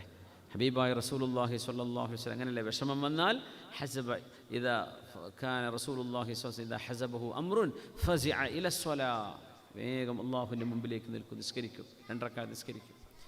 സങ്കടം പോകാനുള്ള ദുആ നബി നിങ്ങൾ പഠിപ്പിച്ചെന്ന് ദുആ ഇറക്കുക, ദുആഉൽ കർബ് ദുആ ഇറക്കുക. പിന്നെ അല്ലാഹുമ്മ ഇന്നി അബ്ദുക ഇബ്നു അബ്ദിക ഇബ്നു അമതിക നാസിയതി ബിയദിക മാദിൻ ഫിയ ഹുക്മുക അദ്ലുൻ ഫിയ ഖളാഉക. ദുആറിലെ അസ്അലുക ബികുല്ലി ഇസ്മിൻ ഹുവ ലക സമ്മൈത ബിഹി നഫ്സക അത്ഭുതകരമായ ദുആയാണ്. മനസ്സിൻ്റെ ടെൻഷൻ അപ്പാടെ അള്ളാഹു നീക്കിത്തരുന്ന ദുആയാണ്. ആ ദുആയെ സംബന്ധിച്ച് നബി തങ്ങൾ പറഞ്ഞത്, ഒരാൾക്ക് ടെൻഷൻ ഉണ്ടെങ്കിൽ ആ ടെൻഷൻ അള്ളാഹു നീക്കിത്തരുകയും ആ സ്ഥാനത്ത് അള്ളാഹു സന്തോഷം നൽകുകയും ചെയ്യുന്നു.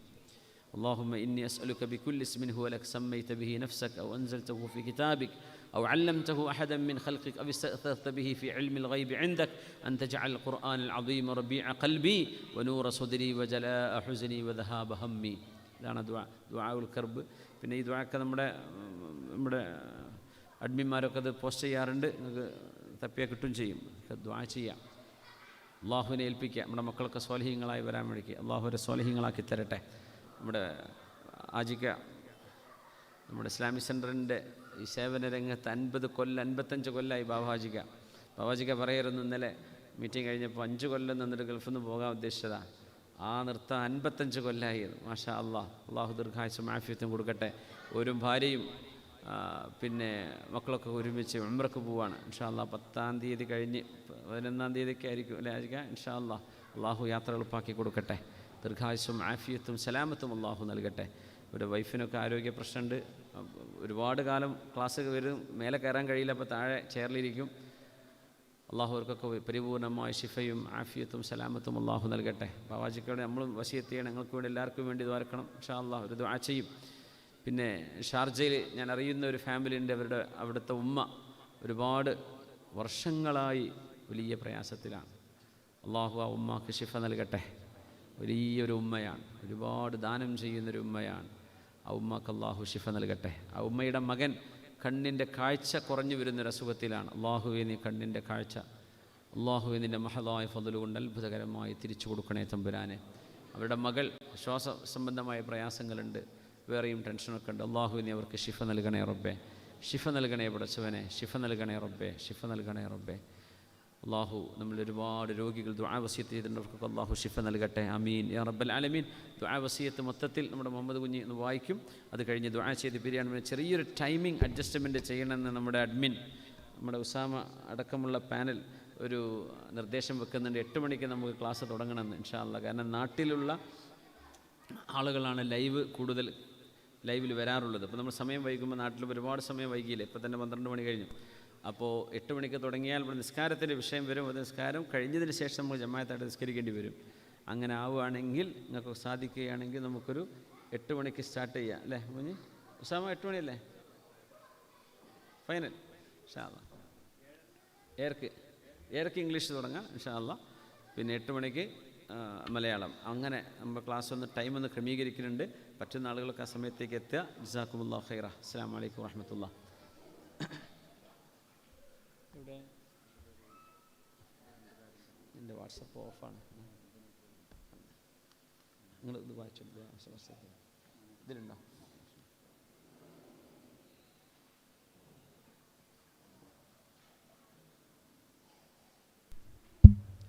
അസ്സലാമു അലൈക്കും വറഹ്മത്തുള്ളാഹി. അപ്പോൾ ഉസ്താദ് പറഞ്ഞ പോലെ നമ്മളെ ക്ലാസ്സിലേക്ക് ആളെ കൂടുതൽ എത്തിക്കണം എന്നുള്ളത് നിങ്ങളുടെ ദൗത്യമായിട്ട് ഏറ്റെടുക്കണം. ഒരു നന്മയിലേക്ക് ആളെ ക്ഷണിക്കുക എന്നുള്ളതാണ്.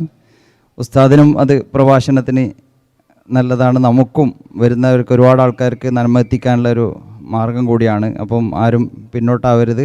അൽഹംദുലില്ലാഹ് ഇപ്പോൾ ഒരുപാട് ആൾക്കാർ കൂടി വരുന്നുണ്ട്. നമ്മൾ റമദാൻ മാസത്തിൽ നിർത്തിയപ്പോൾ കുറഞ്ഞതാണ്. അപ്പോൾ ഇൻഷാ അല്ലാഹ് 7:30 തന്നെ ഇംഗ്ലീഷ് ക്ലാസ് തുടങ്ങുന്നത്. അതിലേക്ക് ഒന്നുകൂടി നിങ്ങൾ മലയാളീസിനെ എത്തിച്ചിട്ട് അവർ കൂടി അതിൻ്റെ ഒരു ഫലം കിട്ടുന്ന രീതിയിലാക്കണം. അള്ളാഹു അനുഗ്രഹിക്കട്ടെ. ഇന്നത്തെ പായസം നൽകിയവർക്ക് പ്രത്യേകം ദുആ ചെയ്യാൻ, മരണപ്പെട്ട സുഹറ തളങ്കര എന്നിവരുടെ മഗ്ഫിറത്തിനായി ദുആ ചെയ്യാൻ വേണ്ടി ഏൽപ്പിച്ചിട്ടുണ്ട്. മരണപ്പെട്ട മാതാപിതാക്കളുടെ മഗ്ഫിറത്തിനായി ദുആ ചെയ്യാൻ, മകൻ്റെ വിസയുടെ തടസ്സങ്ങൾ നീങ്ങി കിട്ടാൻ വേണ്ടി പ്രത്യേകം ദുആ ചെയ്യണം. ഉമ്മാൻ്റെ ഖബർ ജീവിതം സന്തോഷത്തിലാവാൻ ദുആ ചെയ്യണം. ഒരു ജോലിക്ക് പറഞ്ഞിട്ടുണ്ട്, ഹൈറായ രീതിയിൽ അത് ശരിയായി കിട്ടാൻ വേണ്ടിയിട്ടും മറ്റു കാര്യങ്ങളൊക്കെ റാഹത്താകാൻ വേണ്ടി ദുആ ചെയ്യാൻ, കച്ചവടം ഹൈറായ രീതിയിലാവാൻ വേണ്ടി ദുആ ചെയ്യാൻ, സുഹൃത്തുക്കളോടൊപ്പം ഒരു ബിസിനസ് തുടങ്ങാനുള്ള ശ്രമത്തിലാണ്. പേപ്പർ വർക്കും മറ്റും എളുപ്പമാവാനും ഹൈറിനും ബർക്കത്തിനായി പ്രത്യേകം ദുആ ചെയ്യണം. ഓൺലൈനിലൂടെ ഒരുപാട് ആൾക്കാർ ദുആ വസിയത്ത് ചെയ്തിട്ടുണ്ട്. അവരുടെ എല്ലാ ഹലാലായ ഉദ്ദേശങ്ങൾ പൂർത്തീകരിക്കാൻ പ്രത്യേകം ദുആ ചെയ്യണം. പിന്നെ നമ്മുടെ വിസിറ്റ് വിസയിൽ വന്ന ജോലി അന്വേഷിക്കുന്ന ഒരുപാട് സുഹൃത്തുക്കളുണ്ട്. അവരുടെയൊക്കെ ജോലി, അവർക്ക് ഹൈറായ ജോലി എളുപ്പത്തിൽ ശരിയാവാൻ വേണ്ടി, ഒരുപാട് ആൾക്കാർക്ക് ജോലി നഷ്ടപ്പെട്ടവരുണ്ട്, അവർക്കും ഹൈറായ ജോലി ശരിയാവാൻ വേണ്ടി പ്രത്യേകം ദുആ ചെയ്യണം. സഹസിലുള്ളവരെയും ദുആയിൽ ഉൾപ്പെടുത്തണം. ജസാക്കുമുല്ലാഹ് ഖൈർ. പിന്നെ ഉസ്താദ് പ്രത്യേകം പറയാൻ ഏൽപ്പിച്ച സമസ്ത കേരള ജമിയത്തുൽ മുഅല്ലിമീൻ UAE 30ാം വാർഷിക മഹാസമ്മേളനം ഇൻഷാ അല്ലാഹ് മെയ് 6 ശനിയാഴ്ച 6 മണിക്ക് വുമൺസ് ഓഡിറ്റോറിയം അൽബറാഹ ദേര ദുബൈയിൽ നടക്കുന്നുണ്ട്. ഇവിടുന്ന് ബസ് ഒക്കെ അറേഞ്ച്മെൻറ്റ് ചെയ്തിട്ടുണ്ട്. അതിലെല്ലാവരും ഇൻഷാ അല്ലാഹ് പങ്കെടുത്ത് പുണ്യം നേടുക. ബഹുമാനപ്പെട്ട നമ്മുടെ സംസ്ഥയുടെ മുതിർന്ന നേതാക്കൾ ജിഫ്രി മുത്തുക്കോയ തങ്ങളും ഒരുപാട് നേതാക്കളൊക്കെ പങ്കെടുക്കുന്നുണ്ട്. അതിലൊക്കെ എല്ലാവരും ഇൻഷാ അല്ലാഹ് പ്രത്യേകം പങ്കെടുക്കുമെന്ന് അറിയിക്കുകയാണ് ഇൻഷാ അല്ലാഹ്. അള്ളാഹു കബൂലാക്കട്ടെ. നമ്മുടെ പായസം നൽകിയ ഇത് പറഞ്ഞല്ലോ നവാസ് സാഹിബ്, നമ്മുടെ നീറ്റ് എക്സാമിന് വേണ്ടി നിയത്ത് ചെയ്തത് അള്ളാഹു സുബ്ഹാനഹു വ തആല കബൂൽ ചെയ്യട്ടെ. നമ്മുടെ ഒരുപാട് സുഹൃത്തുക്കൾ പല വിഷയങ്ങളിലും ദുആ വസിയത്തുണ്ട്. അവരുടെയൊക്കെ ഉദ്ദേശങ്ങൾ അള്ളാഹു പൂർത്തിയാക്കി കൊടുക്കട്ടെ. ആമീൻ യാ റബ്ബൽ ആലമീൻ. ഇപ്പോൾ ഇവിടെ സൂചിപ്പിച്ച വിഷയം സമസ്ത ജമിയത്തുൽ മുഅല്ലിമീൻ്റെ UAE 30ാം വാർഷികമാണ് ഈ ശനിയാഴ്ച ദുബൈ ദേര അൽബറാഹ വിമൻസ് ഓഡിറ്റോറിയത്തിൽ വെച്ച് നടക്കുന്നത്.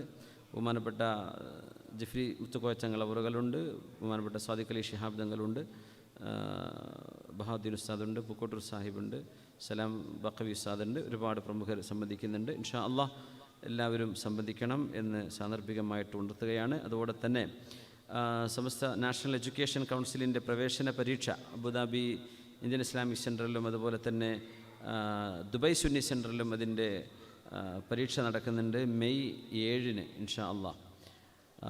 10ാം ക്ലാസ് പാസ്സായ ആൺകുട്ടികൾക്കും പെൺകുട്ടികൾക്കുമുള്ള കോഴ്സാണത്.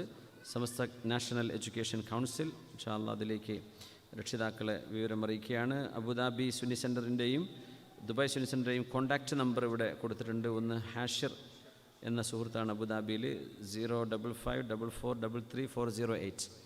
പിന്നെ 10ാം ക്ലാസ് പാസ്സായ മക്കളുണ്ടെങ്കിൽ അവർക്ക് ദീനി ഭൗതിക വിദ്യാഭ്യാസം നൽകുന്ന സംവിധാനമാണ്.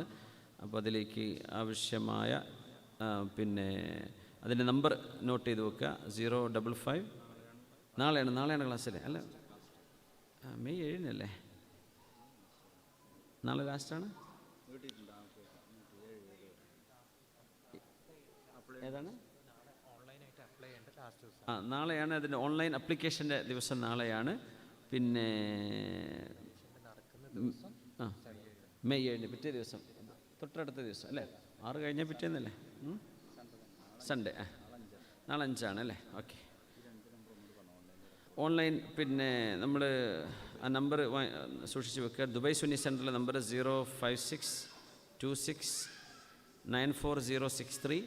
ഒന്നുകൂടെ സലാം റഹ്മാനി എന്ന സുഹൃത്താണ് 05626944063.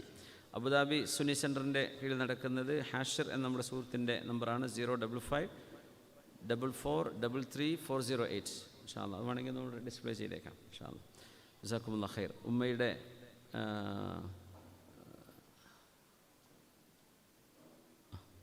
ഇൻഷാ അല്ലാഹ് അവരുടെ ദുആ വസിയത്ത് ഞാനിപ്പോൾ ഇവിടെ പറഞ്ഞതാണ്. ഷാർജയിലുള്ളൊരു കുടുംബമാണ്. അവരുടെ ഉമ്മ നേരത്തെ പറഞ്ഞില്ല, അവരിപ്പോൾ ഞങ്ങളിവിടെ ഉംറ പോയ സമയത്ത് മദീനയിൽ വെച്ച് കണ്ടിരുന്നു. ഒരുപാട് വർഷങ്ങളായിട്ട് സാമ്പത്തികമായിട്ടൊക്കെ അല്ലാഹു വലിയ നിഅമത്ത് കൊടുത്തിട്ടുണ്ട്. പക്ഷേ ശാരീരികമായ സുഖങ്ങൾ ഒരുപാട് വർഷങ്ങളായിട്ട് പ്രയാസത്തിലാണ്. അല്ലാഹു സുബ്ഹാനഹു വ തആല അവർക്ക് സലാമത്ത് നൽകട്ടെ. അവരുടെ മോള് അസുഖം ഉണ്ടായിരുന്നു, പല ചെറിയ അസുഖങ്ങളൊക്കെ ആയിട്ട് പ്രയാസത്തിലാണ്. അവർക്ക് അല്ലാഹ് ശിഫ കൊടുക്കട്ടെ. അവരുടെ മകൻ കണ്ണിൻ്റെ കാഴ്ച ഈ ഷുഗറുമായി ബന്ധപ്പെട്ടൊരു ബുദ്ധിമുട്ട് വന്നത് ആ കാഴ്ച കുറഞ്ഞുകൊണ്ടിരിക്കുകയാണ്.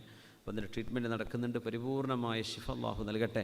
ഉമ്മയെ സംബന്ധിച്ചിടത്തോളം ഈ ചെറുപ്രായത്തിലുള്ള മകന് ഇങ്ങനെ കാഴ്ചയുടെ കുറവ് വന്നപ്പോൾ വലിയ വിഷമത്തിലാണ് ഉമ്മയും വീട്ടുകാരൊക്കെ. അവരുടെ ഉപ്പയൊക്കെ വളരെ ഒരുപാട് കാര്യങ്ങൾ ചെയ്യുന്നൊരു മഹാവ്യക്തിത്വമാണ്.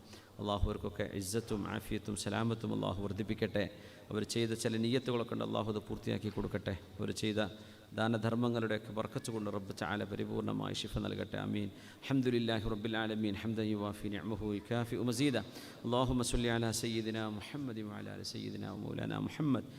റഹ്മുർ-റഹീമായ ഞങ്ങളുടെ ഉടമസ്ഥനും യജമാനനും ഞങ്ങളുടെ സർട്ടാവുമായ അല്ലാഹു എന്ന് ഞങ്ങൾക്ക് പുറത്തു തരണമേ തമ്പുരാനെ.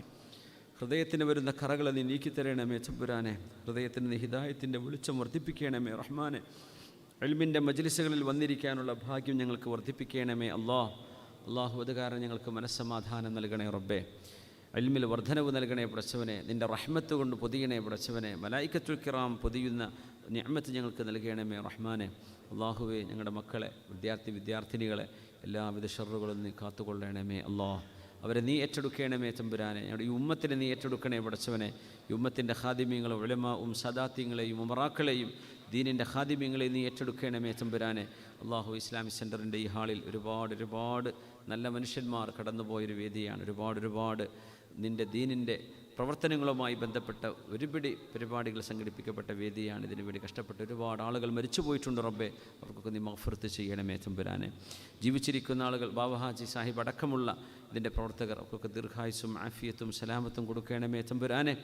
സെൻറ്ററിൻ്റെ ഭാരവാഹിത്വം അതിൻ്റെ പുതിയൊരു കമ്മിറ്റിയിലേക്ക് നീങ്ങുകയാണ്. അതിൻ്റെ ജനറൽ ബോഡി നടക്കാൻ പോവുകയാണ്. അള്ളാഹു എല്ലാം ഖൈറിലും സന്തോഷത്തിലും മുറാഹത്തിലുമാക്കി കൊടുക്കണമേ തമ്പുരാനെ. ഇവിടുത്തെ സുന്നി സെൻറ്ററിൻ്റെയും KMCCയുടെയും ഒരുപാട് പ്രവർത്തകരും മുഹബ്ബീങ്ങളും ഖാദിമീങ്ങളും ഉണ്ട്. അള്ളാഹുവരൊക്കെ നീ നിൻ്റെ സംരക്ഷണത്തിലാക്കണമേ റഹ്മാനെ.